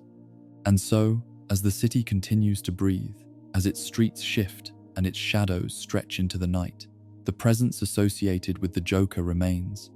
not always at the forefront, but never truly gone, existing in the patterns of unpredictability that continue to emerge, in the choices of those who have been influenced, and in the ongoing transformation of a city that has learned, in its own way, to live with chaos as part of its very nature. Harley Quinn and the fractured followers, in the shifting landscape of Gotham, where power rarely remains still and identity is often shaped by forces that are difficult to resist, there emerges a presence that feels both deeply personal and quietly unstable. A presence that does not rise from calculated ambition or carefully planned control, but from something far more emotional, far more fragile, and yet no less powerful in its ability to shape the world around it. And this presence takes form through Harley Quinn and those who gather around her, not as a traditional faction, but as something more fluid, more unpredictable, and more closely tied to the shifting nature of identity itself. To understand this group, it becomes necessary to look not just at actions or outcomes, but at the deeper process through which identity begins to change. Because what defines Harley Quinn and those who follow her is not structure or hierarchy, but transformation, a gradual and often painful movement away from one sense of self toward another, shaped by devotion, by loss, and by the lingering influence of something that once felt central and unshakable. At the core of this transformation lies a relationship that once defined everything, a connection that blurred the lines between admiration and dependence, between choice and influence, and within that connection, there existed a kind of intensity that reshaped identity over time, replacing certainty with something more fluid, more reactive, and more tied to the presence of another. And when that presence is no longer there in the same way, what remains is not a clear path forward, but a space filled with echoes, with memories, and with a need to redefine what was once built around something else. This process of redefinition is not simple, nor is it steady, because it is shaped by emotion, by the shifting weight of attachment and absence, and by the challenge of holding on to something that no longer exists in its original form. And so the identity that emerges is often fragmented, made up of pieces that do not always fit together neatly, creating a presence that feels both familiar and uncertain at the same time. Those who are drawn into this space, who become part of this fractured group, do not always arrive through clear intention or shared purpose, but often through a similar experience of being influenced, of being shaped by emotional forces that are difficult to articulate, and through this shared experience they begin to form connections that are less about structure and more about resonance, about recognizing something in each other that reflects their own shifting sense of self. This creates a kind of unity that is not based on stability, but on movement, on the ongoing process of becoming something new, while still carrying traces of what came before. And within this movement, there is a sense of unpredictability, because without a fixed structure or a clearly defined goal, the direction of the group can change, influenced by emotion, by circumstance, and by the evolving identity of those within it. Loyalty, in this context, becomes something complex, something that is not rooted in clear agreements or shared strategies, but in feelings that are often intense and sometimes conflicting, where devotion can exist alongside doubt, where connection can be strong but also fragile, and where the bond between individuals is shaped as much by what has been lost as by what remains. This emotional foundation gives the group a kind of energy that is difficult to contain,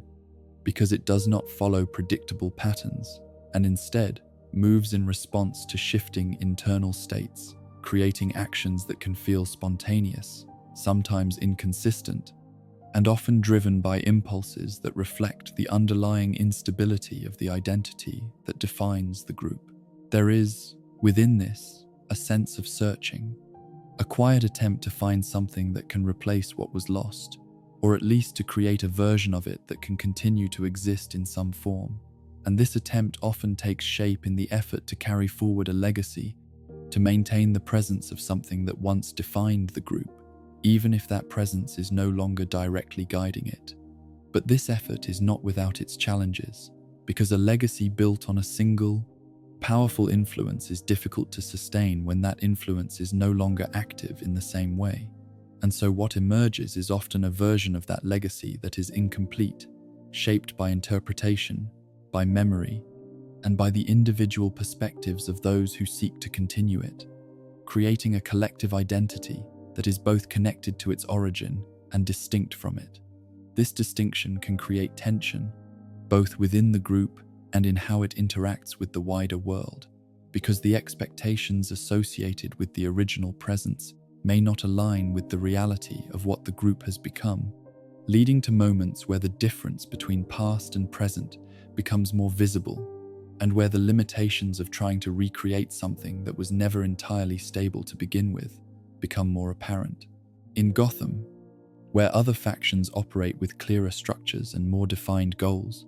this kind of group stands apart, not because it lacks influence, but because its influence is expressed in different ways, through emotion rather than calculation, through reaction rather than planning, and through a form of connection that is deeply personal and therefore difficult to predict or control. This unpredictability can make the group both compelling and unstable, because it does not follow the same rules that govern other forms of power, and instead exists in a space where identity and action are closely intertwined, where changes in one lead to changes in the other, and where the overall direction is shaped by a continuous process of adaptation rather than a fixed plan. For Harley Quinn herself, this position reflects a broader journey, one that moves through stages of dependence, loss, and redefinition,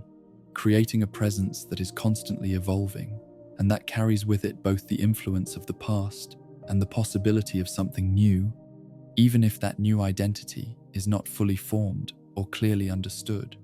Her role within the group is not that of a traditional leader, because the connection she shares with those around her is not based on authority in the usual sense, but on a shared experience of transformation, of having been shaped by similar forces, and of navigating the aftermath in ways that are both individual and collective. And this creates a dynamic where influence is present, but not always consistent or clearly directed. The group that forms around her becomes, in many ways, a reflection of this journey, a collection of individuals who are connected not by a single purpose, but by a shared process of change, and who move through Gotham in ways that reflect both their past influences and their ongoing attempts to define themselves beyond those influences. This makes the group difficult to categorize, because it does not fit neatly into the patterns established by other factions, and instead exists in a space that is more fluid, more responsive, and more closely tied to the emotional undercurrents that run through the city. And in this space, actions are not always predictable, outcomes are not always consistent, and the impact of the group is felt in ways that are often subtle, yet deeply connected to the shifting nature of Gotham itself. As the city continues to evolve, as new forces rise and old ones fade, the presence of Harley Quinn and her fractured followers remains a reminder that not all factions are built on stability or control, and that some emerge from the spaces left behind by loss, shaped by the effort to continue something that cannot be fully recreated, and defined by the ongoing process of becoming something new. And in this quiet, uncertain movement, where identity is constantly being reshaped and where the past lingers even as the future begins to take form, there is a kind of fragile persistence, a willingness to continue despite the lack of clarity, and a presence that, while not always steady, remains deeply woven into the ever-changing fabric of Gotham, moving with it, responding to it, and reflecting its endless cycle of transformation. Two-Face and the illusion of balance. There is a certain kind of order that exists in Gotham which does not come from laws or institutions, nor from the quiet agreements that once shaped the old guard, but from something far more fragile and uncertain, something that appears structured on the surface yet begins to unravel the closer one looks at it. And this form of order is most clearly seen in the presence of Two-Face, a figure whose entire existence revolves around the idea of balance, even as that balance is built on foundations that shift with every decision. To understand this presence, it becomes necessary to step into a way of thinking that is both simple and deeply complicated at the same time, because the concept at its core is not difficult to grasp, as it revolves around the idea that every choice can be reduced to two possibilities, that every outcome can be decided by a single moment of chance, and that through this process, a kind of fairness can be achieved, one that removes bias, removes uncertainty, and replaces it with something that feels, at least in theory, equal. This belief in duality, in the division of the world into opposing sides, creates a structure that appears stable because it offers clear outcomes, clear decisions,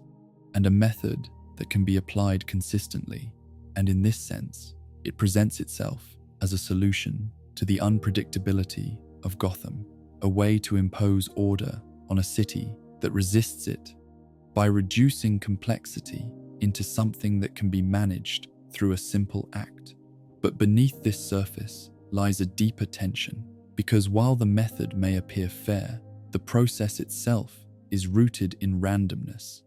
And this randomness introduces a level of unpredictability that challenges the very idea of control, creating a system where outcomes are not guided by reason or intention, but by chance, and where the illusion of fairness begins to replace the reality of it. This illusion is central to the way Two-Face operates, because it allows for decisions to be made without personal responsibility, without the need to justify or explain, and in doing so, it creates a sense of distance between action and intention, where the result is accepted not as a choice, but as an outcome determined by something external, something that cannot be argued with or changed once it has been set in motion. In this way, the coin becomes more than just an object, because it represents a system, a way of interacting with the world that removes the burden of decision and replaces it with a process that feels impartial, even as it leads to outcomes that are often unpredictable and, at times, deeply unsettling. And through this process, the idea of justice itself begins to shift, moving away from careful consideration and towards something that is far more immediate and far less stable. The concept of justice within this framework is not entirely absent, because there remains an underlying belief that fairness is being upheld, that each possibility is given equal weight, and that the outcome, whatever it may be, is therefore justified. And yet this belief is complicated by the fact that fairness, in this context, is no longer tied to understanding or evaluation, but to randomness, creating a version of justice that feels detached from the circumstances it is meant to address. This detachment creates a world where duality becomes the defining feature, where everything is divided into two opposing outcomes, and where the complexity of situations is reduced to a single moment of chance. And while this may provide a sense of clarity, it also removes the nuance that is often necessary to navigate the realities of Gotham, resulting in decisions that can feel abrupt, disconnected, and difficult to reconcile with the broader context. For those who observe this system from the outside, there is a sense of tension that is difficult to ignore, because while the structure appears consistent, the outcomes are not always predictable, and the reliance on chance introduces an instability that exists just beneath the surface, creating moments where the balance that is being sought begins to falter, where the illusion of control starts to reveal its limits. These moments are often quiet, not marked by dramatic collapse, but by subtle shifts, where the confidence in the system begins to waver, where the outcomes feel less like justice and more like coincidence, and where the gap between intention and result becomes more apparent, creating a sense that the balance being maintained is not as stable as it first appeared. Within this dynamic, there is a constant negotiation between control and surrender, between the desire to impose order and the acceptance of randomness. And this negotiation shapes the way actions are taken, the way decisions are made, and the way the world is understood, creating a pattern that is both structured and unstable at the same time. The presence of this pattern within Gotham adds another layer to the city's complexity, because it introduces a form of order that does not align with traditional systems, but instead operates alongside them, influencing interactions, shaping outcomes, and contributing to the ongoing balance between predictability and chaos that defines the city. For those who are drawn into this system, whether directly or indirectly, the experience can be disorienting, because it challenges the usual ways of understanding cause and effect, replacing them with a process that feels both simple and unpredictable. And in doing so, it creates a space where certainty is difficult to maintain, where expectations are constantly being adjusted, and where the outcome is never fully known until it is revealed. This uncertainty is not without its own form of control, because it establishes a framework within which actions can be taken, even if the results cannot be predicted. And this framework provides a kind of structure that, while fragile, allows for a consistent approach to decision-making, creating a rhythm that is both repetitive and unpredictable. Over time, this rhythm becomes part of the identity associated with Two-Face, shaping how others perceive and interact with this presence, and reinforcing the idea that the balance being sought is not a stable equilibrium, but a continuous process of adjustment, where each decision contributes to a shifting landscape that is never fully settled. In the broader context of Gotham, this presence serves as a reflection of the city's own struggles with balance, with the ongoing effort to find stability in an environment that resists it, and with the recognition that control, while desired, is often temporary, subject to the same forces that shape every other aspect of the city. There is, in this reflection, a kind of quiet understanding, a recognition that the illusion of balance is not unique to any one individual or faction, but is part of a larger pattern that runs through Gotham, where the search for order is constantly met with the reality of unpredictability, and where the systems that are built to maintain control are always at risk of shifting under the weight of the forces they seek to contain. And so, as the city continues to move, as its factions rise and fall, and as the balance between order and chaos continues to shift, the presence of Two-Face remains a part of this ongoing story, a reminder that even the most structured systems can be built on uncertain foundations, and that the line between control and collapse is often thinner than it appears, existing not as a fixed boundary, but as a point of tension that must be navigated again and again. In this quiet tension, where decisions are made and outcomes unfold, there is no final resolution, no moment where the balance is fully achieved and held in place, but instead a continuous movement, a steady oscillation between opposing forces, and within that movement, a reflection of Gotham itself, a city that, like the coin that defines this presence, turns again and again, revealing one side, then the other, never fully settling and never truly still. Penguin's structured empire. There are places in Gotham where the noise of the city seems to quiet, not because the chaos has disappeared, but because it has been carefully managed, shaped, and contained within boundaries that are not immediately obvious. And within these places there exists a different kind of power, one that does not rely on unpredictability or spectacle, but on structure, on control, and on the steady movement of influence that flows beneath the surface.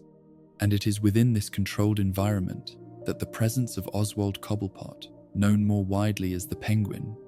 begins to take form. Unlike many of the figures who have come to define Gotham's more chaotic landscape, Cobblepot does not seek to disrupt the system through sudden or dramatic action, but instead works within it, reshaping it in ways that allow him to maintain a consistent level of influence. And in doing so, he transforms crime into something that resembles business, where transactions are measured, where relationships are managed, and where power is expressed through stability rather than constant change. This approach does not remove the underlying nature of what he does, but it reframes it, placing it within a structure that can be understood, predicted, and, most importantly, controlled. And this control becomes the defining feature of his empire, creating an environment where actions are not taken impulsively, but are instead calculated, aligned with broader goals that extend beyond immediate outcomes. At the center of this structured approach lies a place that serves both as a symbol and as a functional hub, a place known as the Iceberg Lounge, which stands in quiet contrast to the unpredictable streets that surround it, offering an atmosphere that feels calm, composed, and almost detached from the chaos beyond its walls. And within this space, the principles that define Cobblepot's influence are made visible, not through overt displays of power, but through the subtle details that shape how the environment operates. The Iceberg Lounge is not simply a location where business is conducted, but a carefully maintained space where order is preserved, where interactions follow an unspoken set of rules, and where the presence of control can be felt in the way people move, in the way conversations unfold, and in the way decisions are made, creating a sense that, within these walls, the uncertainty of Gotham has been temporarily held at bay. This sense of control is not accidental, because it reflects a deeper intention, a desire to create an environment where outcomes can be managed, where variables can be limited, and where the unpredictable nature of the city can be reduced to something more stable, more reliable, and more aligned with the goals of those who operate within it. And in this way, the Iceberg Lounge becomes both a refuge and a command center, a place where the broader network of Cobblepot's influence is coordinated and maintained. The idea of crime as business is central to this structure, because it allows for a different kind of interaction with the city, one that focuses on exchange rather than disruption, on continuity rather than sudden change, and on building systems that can sustain themselves over time. And through this lens,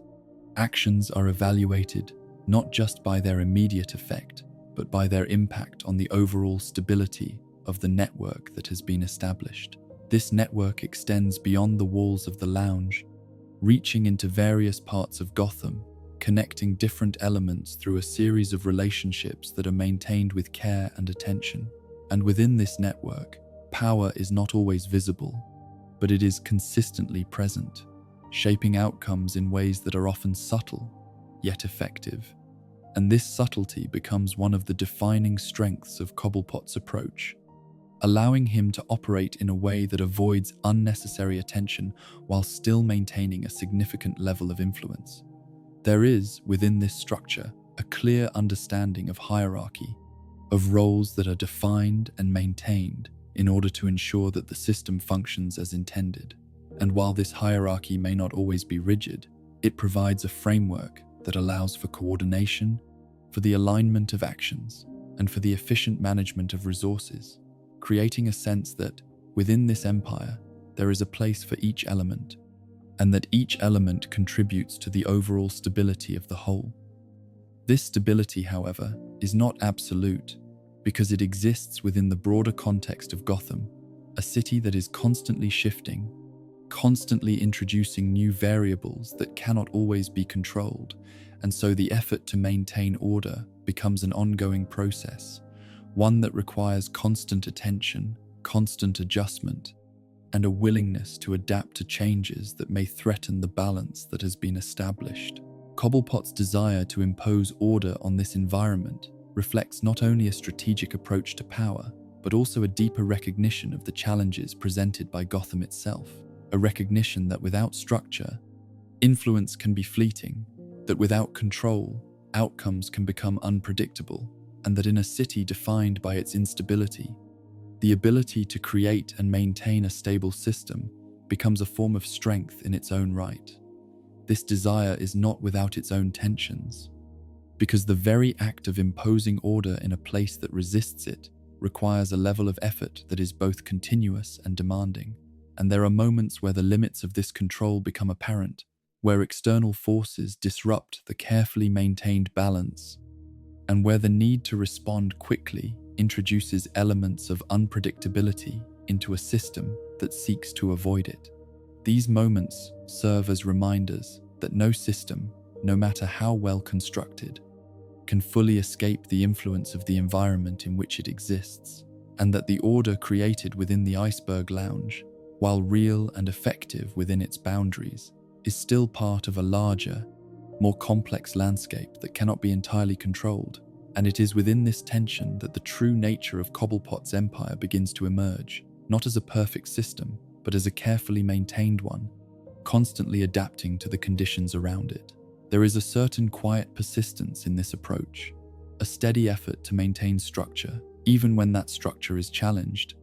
And this persistence shapes the way Cobblepot interacts with the city, influencing not only his own actions, but also the actions of those within his network, creating a collective effort to preserve the system that has been built, even as it is tested by the shifting dynamics of Gotham. For those who move within this empire, the experience is different from that of other factions because it offers a sense of predictability that is not always found elsewhere. A sense that, within this structure, actions will have consistent outcomes, that roles will be respected, and that the system will continue to function as long as its principles are maintained. And this predictability can be both reassuring and limiting, providing stability while also requiring adherence to the rules that define it. In the broader context of Gotham,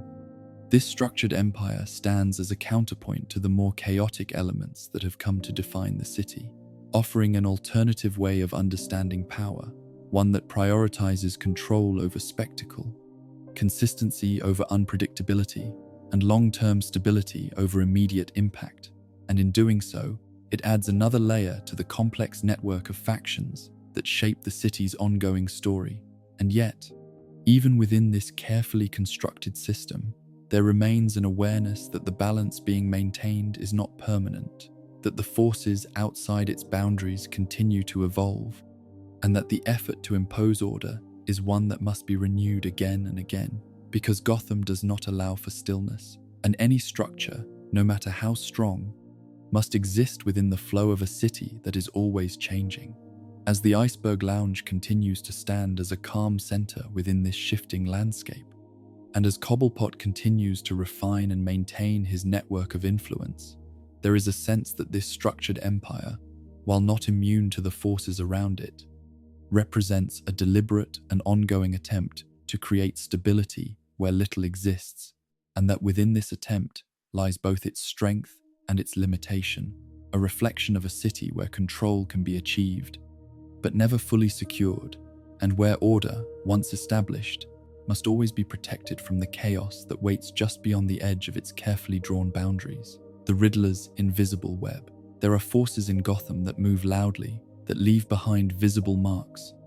and that announce their presence through actions that cannot be ignored. And then there are forces that move quietly, almost invisibly, shaping the city in ways that are not always immediately seen, yet are deeply felt over time.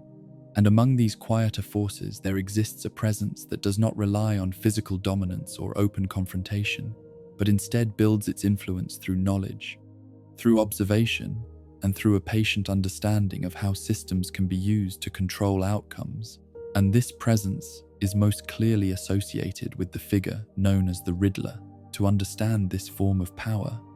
it becomes necessary to shift away from the idea of control as something that is imposed through strength or territory, and instead consider control as something that is built through information,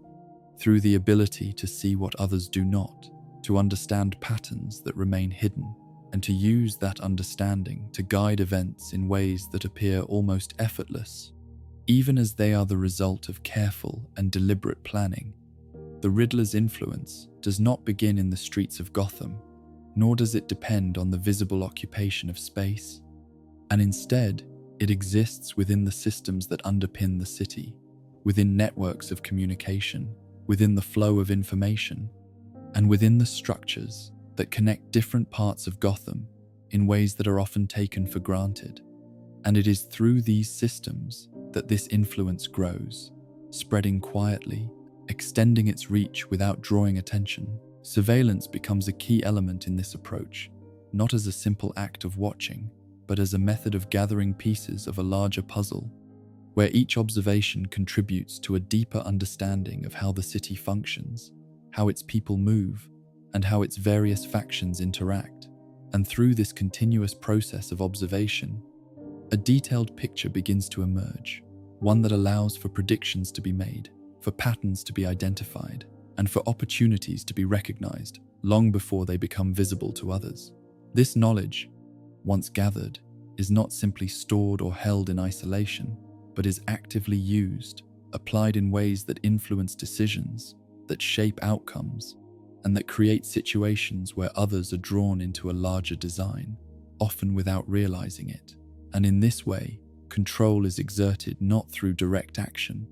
but through the careful arrangement of circumstances, where the path forward seems natural, even inevitable. yet has been guided from the very beginning. Puzzles, in this context, are not merely challenges or displays of intellect,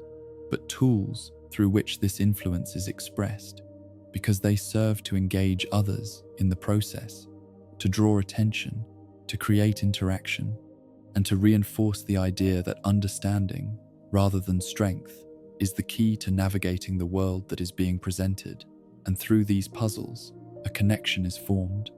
one that is both intellectual and psychological, shaping how others perceive and respond to the presence behind them. There is a deliberate nature to this approach, a sense that nothing is left to chance,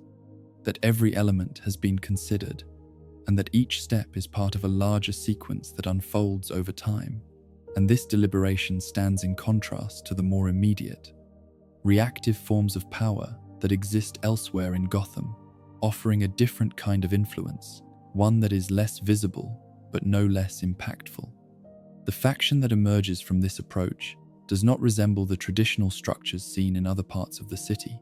because it does not rely on physical proximity or direct interaction, and instead exists within the systems themselves, within the connections that link different elements of Gotham together, creating a network that is not defined by location, but by access, by the ability to move through information and to influence it at key points. Those who become part of this network are not always aware of their role within it, because their involvement may be indirect, shaped by the information they receive, by the actions they are guided to take, or by the circumstances that have been arranged around them. And this creates a form of participation that is subtle, where individuals contribute to the larger system without necessarily understanding the full extent of their involvement. This subtlety allows the network to grow without attracting the same kind of attention that more visible factions might draw, and it provides a level of flexibility that is difficult to achieve through more rigid structures, because it can adapt to changes, incorporate new elements, and shift its focus as needed, all while maintaining a consistent underlying framework that guides its operation. Control within this system is not exerted through force, but through knowledge, through the ability to anticipate, to influence, and to direct without the need for direct confrontation. And this form of control is both efficient and difficult to counter, because it operates beneath the surface, affecting decisions before they are even made, and shaping outcomes in ways that are not always immediately apparent. There is a sense of patience in this approach, a willingness to allow events to unfold at their own pace, to wait for the right moment to act, and to build influence gradually, rather than seeking immediate results. And this patience reflects a deeper understanding of the city, of its rhythms, and of the ways in which small changes can lead to larger shifts over time. For those who attempt to engage with this system, whether to understand it or to oppose it, there is often a feeling of uncertainty, because the usual points of reference, the visible structures, and clear lines of authority are not present in the same way, and instead they are faced with a network that is dispersed, that operates through multiple layers, and that cannot be easily defined or contained. This uncertainty is not a weakness, but a strength, because it allows the system to remain resilient, to continue functioning even when parts of it are disrupted, and to maintain its influence across different areas of the city, creating a presence that is both pervasive and elusive, and that contributes to the ongoing complexity of Gotham's many factions. In contrast to the more chaotic elements that have come to define parts of the city, this network represents a form of order, one that is not imposed through visible control, but through the careful management of information, through the shaping of perception, and through the deliberate use of knowledge as a means of influence. And in this way, it offers an alternative approach to power, one that is rooted in understanding rather than dominance. As Gotham continues to evolve, as its factions rise and fall, and as the balance between order and chaos continues to shift, the presence of this invisible web remains, quietly influencing the flow of events, shaping the interactions between different elements, and contributing to the ongoing transformation of the city in ways that are not always immediately seen, but are deeply felt over time. And so, within the complex landscape of Gotham, where power takes many forms and where control is often contested, the influence associated with the Riddler stands as a reminder that knowledge, when carefully gathered and skillfully applied, can become a force that rivals and in some cases surpasses the impact of physical strength, creating a system that operates not in the open, but within the hidden connections that bind the city together and that continues to shape its future in quiet, deliberate ways. Scarecrow and the theology of fear. There are times in Gotham when everything feels a little different, when the streets seem quieter than usual and even the air feels heavy, like something is slowly spreading that no one can fully see. And in those moments, fear begins to grow, not just as a quick feeling that comes and goes, but as something deeper, something that stays and slowly changes how people think and feel. And this is where the influence of Scarecrow begins to take shape. Scarecrow does not use strength in the usual way, and he does not try to control the city by taking over places or building big groups like other villains, but instead he focuses on something that every person already has inside them, and that is fear, because fear is something that everyone understands, something that can make people stop, hesitate, or act in ways they normally would not, and because of that, it becomes a powerful tool when it is used in a careful and deliberate way. What makes this different from normal fear is that Scarecrow does not just scare people for a moment, but he turns fear into something bigger, something that becomes part of how people see the world. And over time, this changes how they think, how they act, and even how they understand what is real and what is not. And this is what makes his influence so strong, because it does not just affect the outside world, but also the inside of a person's mind. When people are exposed to this kind of fear again and again, it begins to feel normal, even if it is uncomfortable, and slowly they start to expect it, to look for danger even when it is not there, and to react to things in ways that are shaped by fear instead of calm thinking. And this creates a situation where fear is no longer just a reaction, but something that guides behavior. As this spreads through Gotham, the city itself begins to feel different, not because the buildings or streets have changed, but because the people have changed. And when many people feel the same fear at the same time, it starts to feel like the whole city is sharing the same nightmare, like everyone is seeing the world through the same dark lens, and this shared feeling makes the fear even stronger. In this shared nightmare,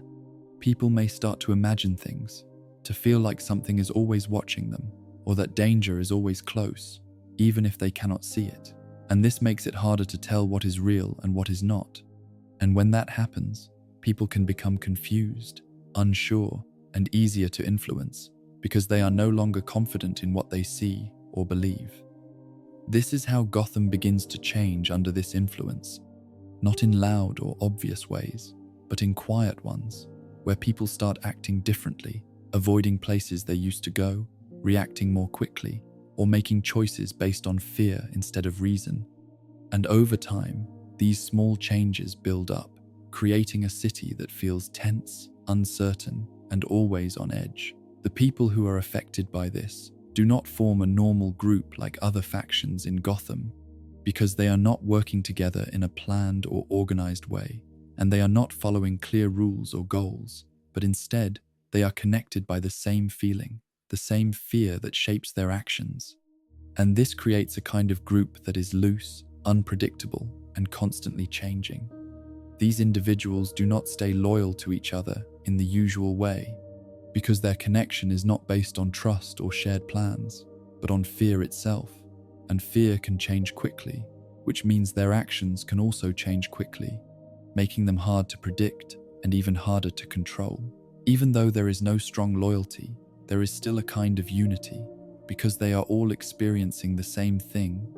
and this shared experience pushes them in similar directions, even if they do not realize it. And in this way, fear becomes the thing that holds them together, not by choice,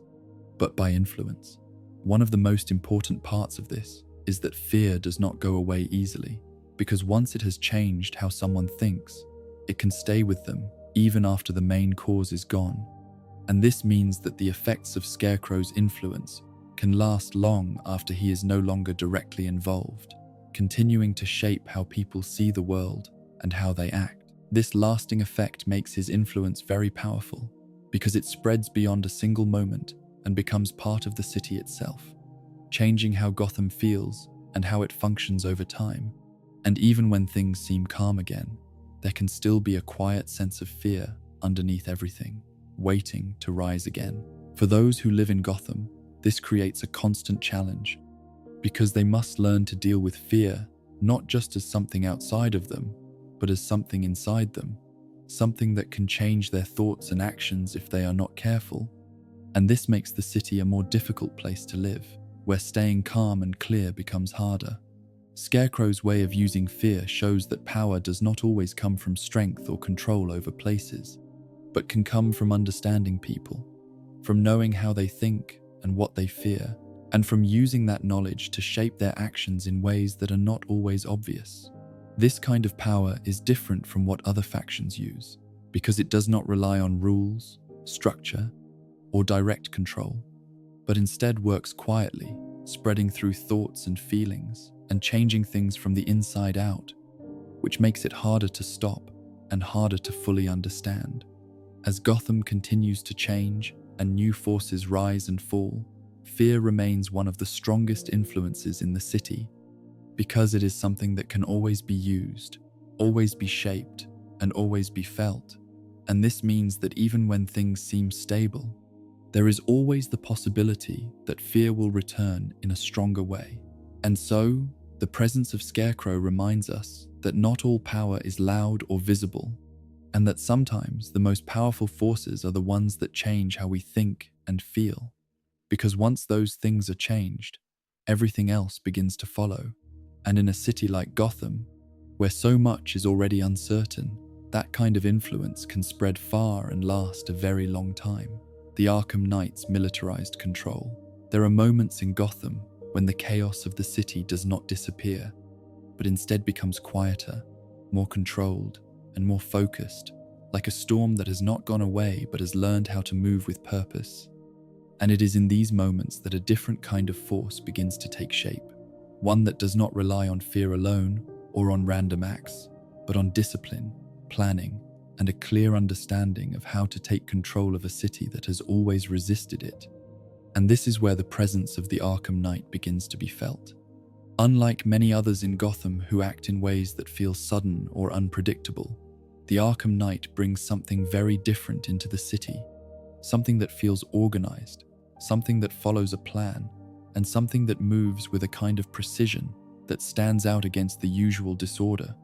And this difference is not just in the actions that are taken, but in the way those actions are prepared, executed, and connected to a larger goal that is carefully thought out. There is a sense, when observing this force, that nothing is left to chance, that every movement, every decision, and every step forward has been considered in advance. And this creates an environment where events do not unfold randomly, but instead follow a structure that is built on strategy, on timing, and on a clear understanding of how to gain control over different parts of the city. The presence of discipline is one of the most defining features of this group, because it shapes how individuals within it behave, how they respond to orders, and how they carry out their roles. And this discipline is not just about following instructions, but about maintaining focus, about acting with purpose, and about being part of something that is larger than any single person, creating a sense of unity that is strong and consistent. This unity is reinforced through training and preparation,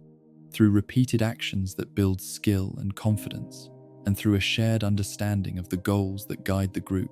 And as a result, the Arkham Knight's forces move in ways that feel coordinated, where each part supports the others, and where the overall effect is one of control rather than confusion. Strategy plays an equally important role, because it allows this force to adapt to the changing conditions of Gotham, to respond to challenges with plans that are already in place, and to take advantage of opportunities that might be missed by others. And this ability to think ahead, to see not just what is happening now, but what may happen next, gives the Arkham Knight a level of influence that extends beyond immediate actions. In a city where chaos often disrupts plans, and where unpredictability can change the outcome of events without warning, this focus on strategy creates a strong contrast because it introduces a level of order that is rarely seen, and it allows the Arkham Knight to operate in a way that feels controlled, even in situations that would normally be unstable. Force, in this context, is not used randomly, but is applied in a way that is deliberate and overwhelming when necessary, creating moments where the presence of this faction becomes undeniable, where resistance is met with strength that is difficult to overcome, and where the goal is not just to respond, but to dominate, to establish control in a way that leaves little room for uncertainty. This use of force is supported by the structure of the group itself, where roles are clearly defined, where responsibilities are understood, and where each individual contributes to the larger effort in a way that fits within the overall plan, creating a system that is efficient, organized, and focused on achieving its objectives. Unlike other factions in Gotham that rely on emotion, fear, or unpredictability, the Arkham Knight's faction is defined by precision, by the careful execution of actions that are designed to produce specific results. And this precision creates a sense of clarity, where the path forward is not left to chance,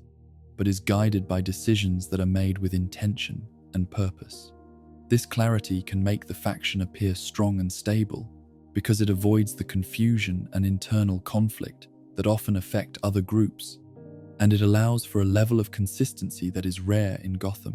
where plans can usually be disrupted by unexpected events or shifting alliances.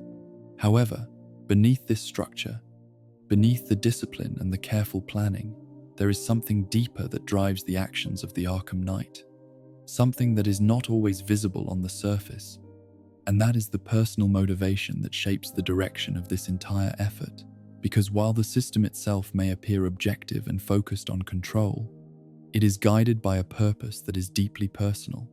This personal element adds another layer to the understanding of this faction, because it means that the actions taken are not just strategic, but also influenced by emotions, by experiences, and by a perspective that has been shaped by the past. And this creates a connection between the calculated nature of the warfare and the deeper reasons behind it.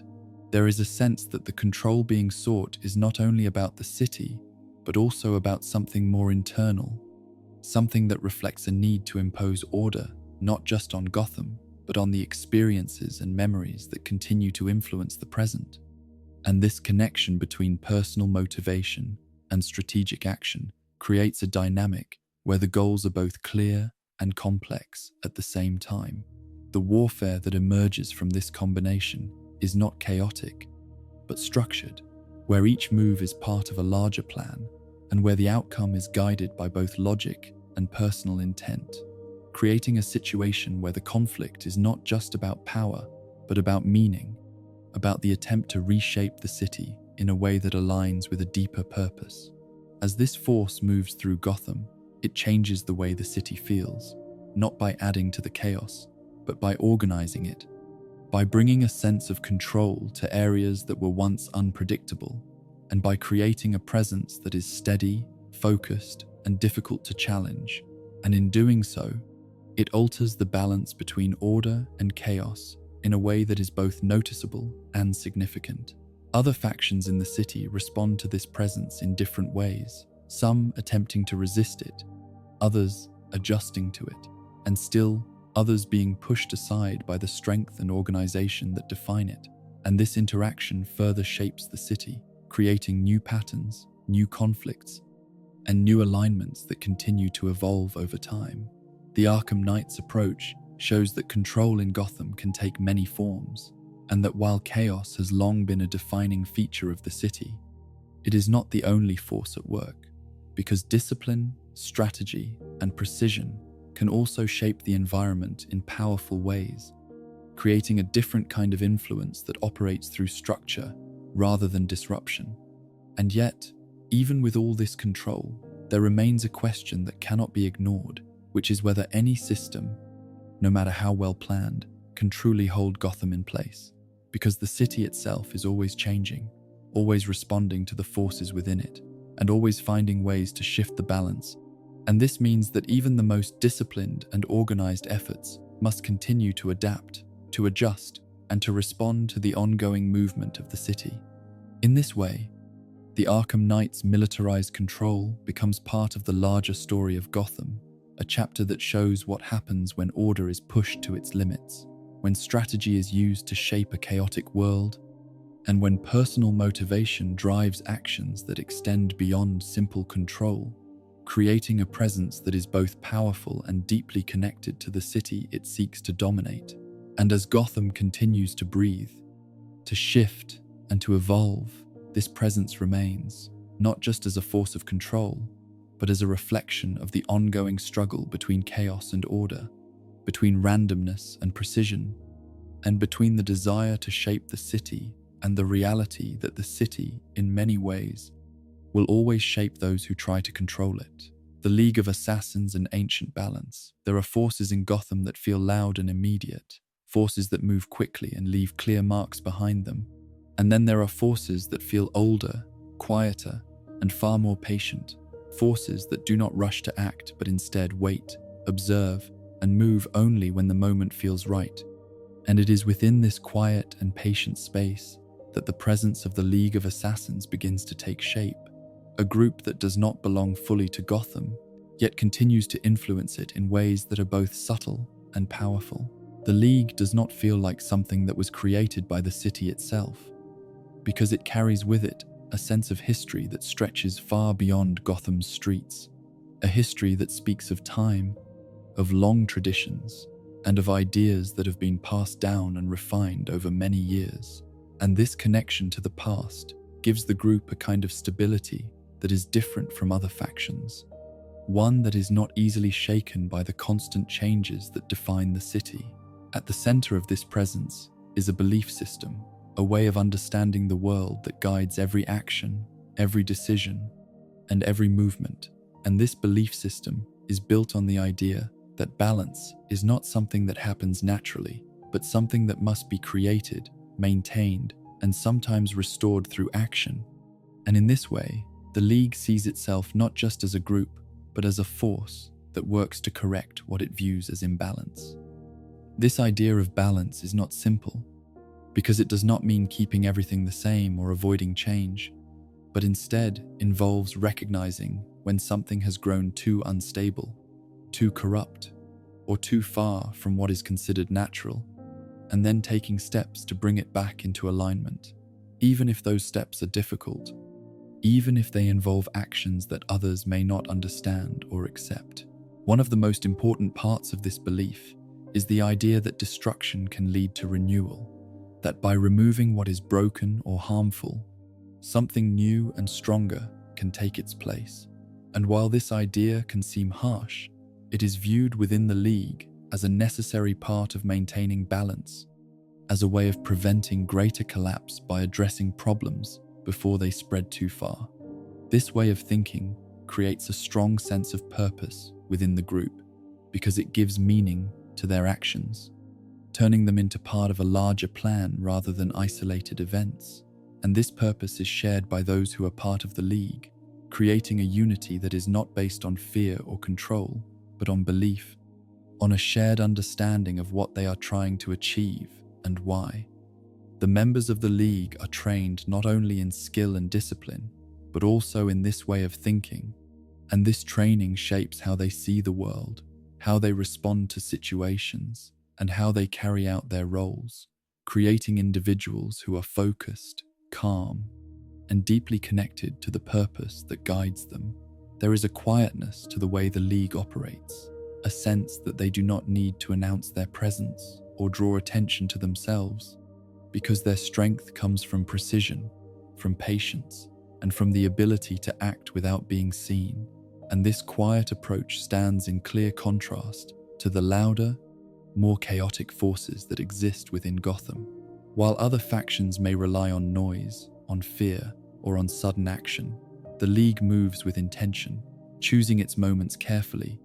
and acting in ways that are often subtle, yet highly effective. And this creates an influence that is not always visible, but that can have a lasting impact on the city. This contrast becomes even more noticeable when considering the nature of Gotham itself, a city that is filled with noise, with movement, and with constant change. And within this environment, the presence of the League feels almost separate, as though it exists on a different level, one that is less affected by the immediate chaos and more focused on the larger picture. There is something almost spiritual in this difference, not in a way that is easily explained, but in the sense that the League operates with a kind of inner calm, a steady focus that does not waver, even when faced with the unpredictable nature of the city. And this calm allows them to remain consistent, to follow their purpose, without being pulled into the same patterns that affect other groups. This does not mean that they are disconnected from Gotham, because their actions still influence the city, still shape events, and still interact with the many factions that exist within it. But their approach remains distinct, guided by principles that do not change as quickly as the environment around them. For those who observe the League, there is often a sense of distance, a feeling that this group is not fully part of the same world, and that it operates according to rules that are not always visible or understood, and this can make their actions seem both controlled and mysterious at the same time. The idea of destruction as renewal is one of the most challenging aspects to understand, because it requires looking beyond immediate outcomes and considering the long-term effects of change. And within the League, this idea is accepted as a necessary part of maintaining balance, even if it involves difficult choices. This belief shapes how they view Gotham, not just as a city filled with problems, but as a place that has grown out of balance, a place where corruption, chaos, and instability have reached a point where change is needed. And this perspective influences how they interact with the city, guiding their actions in ways that are consistent with their purpose. At the same time, this approach creates tension, because the idea of restoring balance through destruction does not align with the goals of many other groups, and this can lead to conflict, to moments where the League's actions are resisted or challenged by those who see the city in a different way. Despite this tension, the League remains steady, continuing to follow its path, guided by beliefs that have been shaped over a long period of time. And this consistency gives it a kind of strength that is not easily disrupted, because it is not based on changing conditions, but on a fixed understanding of what must be done. As Gotham continues to change, as new factions rise and others fade, the presence of the League remains, not always visible, not always active, but always present in the background, watching, waiting, and preparing to act when the moment feels right. This presence adds another layer to the city's complexity, because it introduces a force that is not driven by immediate goals, but by a long-term vision, one that looks beyond the present and focuses on what the city could become, even if the path to that future involves difficult and uncertain steps. And so, within the noise and movement of Gotham, where chaos often takes center stage, the League of Assassins exists as a quiet counterbalance, a reminder that not all power is loud, not all influence is visible, and that sometimes the strongest forces are the ones that move slowly, patiently, and with a clear sense of purpose. In this quiet presence, there is a kind of calm that stands apart from the rest of the city, a steady rhythm that does not rush, that does not react impulsively, but that follows its own path, guided by beliefs that have stood the test of time. And as Gotham continues to evolve, this presence remains, shaping the city in ways that are not always seen, but that continue to influence its story in meaningful ways. The unaffiliated, chaos without structure. There is a kind of presence in Gotham that does not belong anywhere, a kind of movement that cannot be traced back to a single group, a single idea, or a single purpose. And it is in this space, between the larger factions and outside their systems, that a different kind of force begins to appear, one that does not follow rules, does not stay in one place, and does not accept control in the same way others do. And this is the presence of those who remain unaffiliated, individuals who move through the city on their own terms, guided not by structure, but by their own choices. These individuals do not gather under a shared name, they do not wear symbols that connect them to a larger group, and they do not follow a clear path that can be predicted or understood in advance. And because of this, they stand apart from the rest of Gotham's factions, not as a unified force, but as scattered points of influence that appear and disappear in ways that are difficult to follow. There is something unique about this kind of independence, because while other factions build strength through numbers, through shared goals, and through systems that allow them to act together, these individuals move alone, making decisions based on their own thinking, their own needs, and their own view of the world. And this creates a kind of freedom that is both powerful and uncertain at the same time. Without a structure to guide them, they are not limited by rules or expectations. And this allows them to act in ways that others might not consider, to take paths that do not fit within existing systems, and to respond to situations in ways that feel unexpected. And this unpredictability becomes one of their strongest traits, because it makes them difficult to understand and even harder to control. In Gotham, where many factions rely on patterns, on knowing how others will act and planning around those actions, this lack of predictability creates a gap, a space where normal strategies do not always work, and where the usual methods of control lose their effectiveness, because there is no clear system to engage with. These individuals do not need to resist control in obvious ways, because their independence already places them outside of it, and this means that they cannot easily be influenced through the same methods that work on larger groups, because there is no shared structure to affect, no common belief to challenge, and no leadership to target. Each individual brings their own way of thinking, their own approach, and their own goals, and this creates a wide range of actions that can vary greatly from one moment to the next, making it difficult to see a clear pattern or to predict what might happen next. And this constant variation adds to the sense of uncertainty that surrounds them. Some may act in ways that seem controlled and thoughtful, while others may act quickly and without warning. And this difference does not weaken their presence, but instead strengthens it, because it removes any expectation of consistency. And without that expectation, it becomes much harder to prepare for or respond to their actions. There is also a deeper idea within this kind of independence, one that suggests that not all chaos comes from groups or systems, and that sometimes the most unpredictable form of disorder comes from individuals who are not connected to anything larger, who act based on their own thoughts and feelings, rather than a shared plan. This idea challenges the way Gotham usually understands chaos, because it shows that chaos does not always need to be organized or directed to have an impact, and that even without structure, it can spread, influence, and shape the city in meaningful ways, simply through the actions of individuals who move outside the usual systems. In a city where so much effort is placed on building control, on creating systems that can manage and contain different forces, the presence of these unaffiliated individuals acts as a reminder that control is not always possible, and that there will always be elements that exist beyond it, moving in ways that cannot be fully predicted or stopped. This does not mean that they are always powerful in the same way as larger factions, because they do not have the same resources or the same level of organization, but their strength comes from something different, from their ability to act freely, to move without restriction, and to exist outside the boundaries that limit others. Because they do not belong to any faction, they are not tied to its successes or failures, and they do not need to adjust their actions based on the needs of a group. And this allows them to remain flexible, to change direction quickly, and to respond to the city in ways that are immediate and personal. This flexibility makes them difficult to track, because there is no central point to follow, no clear path to observe,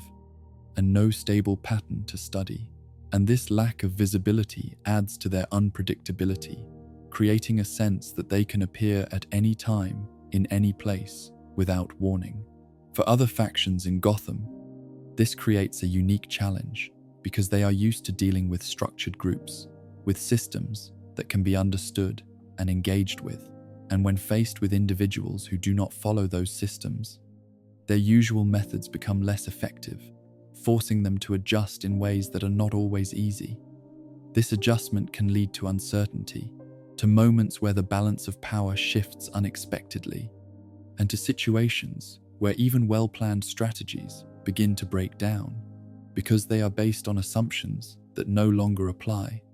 And this shows how even a small number of independent individuals can have a larger impact simply by existing outside the usual patterns.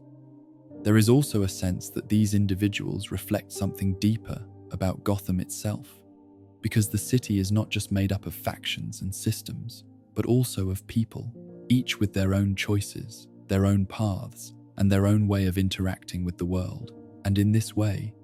the unaffiliated represent the part of Gotham that cannot be fully organized or controlled. This part of the city is always present, even when it is not the focus, and it continues to shape events in small and unexpected ways, adding to the complexity of the city and reminding those who try to control it that there will always be elements that remain outside their reach. As Gotham continues to evolve, as new factions rise and old ones change, the presence of these independent individuals remains constant, not as a unified force, but as a scattered and unpredictable influence that moves through the city without being tied to any single system. And so, within the larger story of Gotham, where control and chaos continue to push against each other, the unaffiliated stand as a quiet but powerful reminder that true disorder does not need structure to exist, that it does not need rules or organization to have an effect, and that sometimes the most unpredictable forces are the ones that move alone, guided only by their own choices, and shaped by a city that is always changing, always shifting, and never fully under control. Batman, the still point in the storm. There is a presence in Gotham that does not belong to any one group, yet touches all of them. A presence that moves through the city without claiming it, that stands in the middle of its conflicts without becoming one of them. And that remains constant, even as everything around it continues to change. And this presence is Batman, not simply as a figure that appears in moments of crisis, but as something that exists between the many forces of Gotham, shaping them, challenging them, and in many ways, holding them in balance. Unlike the other factions that rise and fall, that build structure or spread chaos, Batman does not form a faction in the usual sense, because he does not gather followers in the same way, does not build systems that expand outward, and does not seek control over the city as a whole. And yet his influence can be felt everywhere, in the way criminals act, in the way other factions plan, and in the way Gotham itself seems to respond to his presence. He is part of the system in the sense that he interacts with it, that he steps into conflicts, that he disrupts plans, and that he changes outcomes. But at the same time, he remains separate from it, not tied to any one group, not defined by any one role, and not limited by the same structures that guide others. And this balance between being part of the city and apart from it is what gives his presence its unique strength. There is something steady about the way Batman moves through Gotham, something that does not change even when everything else does. And this steadiness creates a kind of center, a point that remains fixed even as the forces around it shift. And in a city that is often defined by movement and unpredictability, this kind of stillness becomes noticeable, almost grounding, even if it is not always fully understood. He does not bring order in the same way that structured factions do, and he does not spread chaos like others, but instead, he moves between these extremes, stepping in when the balance begins to shift too far in one direction. And in doing so, he becomes a force that both disrupts and stabilizes at the same time. When a faction grows too strong, when its control begins to limit the city in ways that create imbalance, Batman appears, not to take that control for himself, but to break it apart, to weaken it, and to restore movement. And when chaos spreads too far, when unpredictability begins to overwhelm the city, he steps in again, creating moments of order, of control, and of resistance against forces that would otherwise grow unchecked. This constant movement between disruption and balance is not guided by a simple plan, but by an understanding of the city itself, by a deep connection to its patterns, its changes, and its needs. And this understanding allows Batman to act in ways that feel both immediate and purposeful, even when the situation is complex and uncertain. There is also an endurance in his presence that sets him apart, because while other figures may rise quickly and fall just as fast, Batman remains, continuing to move through the city, continuing to respond to its changes, and continuing to stand as a constant force, even as time passes and circumstances shift. This endurance is not just physical, but also mental and emotional, because the role he plays requires a level of commitment that does not fade, a willingness to continue even when the challenges remain, and even when the results are not always clear or lasting. And this persistence becomes part of what defines him, creating a presence that feels unbreakable, even if it is tested again and again. For the people of Gotham, this presence can feel different depending on where they stand, because some may see him as a protector, as a force that brings safety and stability, while others may see him as a disruption, as something that interferes with their plans or challenges their control. And this difference in perspective reflects the way he exists between factions, influencing all of them without fully belonging to any of them. There is also a sense that Batman understands something about Gotham that others do not, something that goes beyond the surface of its conflicts and into the deeper patterns that shape it. And this understanding allows him to move with purpose, to act in ways that align with the city's needs, rather than with any one group's goals. He does not try to remove Gotham's chaos completely, because that chaos is part of what the city is, but instead works to keep it from growing too strong, to prevent it from taking over completely. And in doing so, he becomes a kind of balance point, a presence that helps maintain the ongoing tension between order and disorder. This role is not easy, because it requires constant attention, constant movement, and a willingness to face the same challenges again and again, knowing that they may never fully disappear. And yet this is what defines his place in the city, not as a solution that ends conflict, but as a force that manages it, that shapes it, and that keeps it from tipping too far in one direction. As the city continues to change, as new factions rise and others fade, Batman remains part of that ongoing story, not as a dominant force, but as a steady one that adapts, that responds, and that continues to exist even when everything else shifts around it. There are moments when Gotham seems to quiet, when the noise fades and the movement slows, and in those moments, the presence of Batman can still be felt, not through action, but through the knowledge that he is there, watching, waiting, and ready to act when needed. And this quiet presence becomes part of the city's rhythm, something that exists even when it is not seen. And as the night continues, as the city settles into its endless cycle of movement and rest, there is a sense that Gotham never truly sleeps, that beneath its quiet moments there is always something shifting, something waiting to rise again. And within this constant motion, Batman remains, moving through the shadows, steady and enduring. The city may pause, it may grow quiet for a time, but it does not stop, and neither does he, because as long as Gotham continues to breathe, to change, and to struggle with its own balance, there will always be a need for that still point in the storm, a presence that stands between chaos and order, holding the line not with control, but with persistence. And so, as the night stretches on and the city rests in its uneasy calm, there is no final ending, no moment where everything is resolved, but instead a quiet understanding that the story continues, that the balance remains in motion, and that somewhere in the darkness, unseen but always present, Batman is still there, watching over a city that never truly sleeps. And now,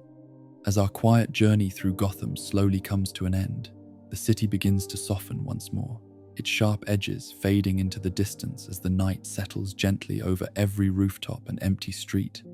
The factions we explored, each with their own purpose, their own rhythm, and their own way of shaping the world, begin to feel less like conflict and more like distant echoes, blending together into something calm, something far away, like stories drifting through the dark. The noise fades, the tension loosens, and the city that never sleeps seems, for a moment, to rest, as if it too is taking a breath, letting go of the weight it has been carrying.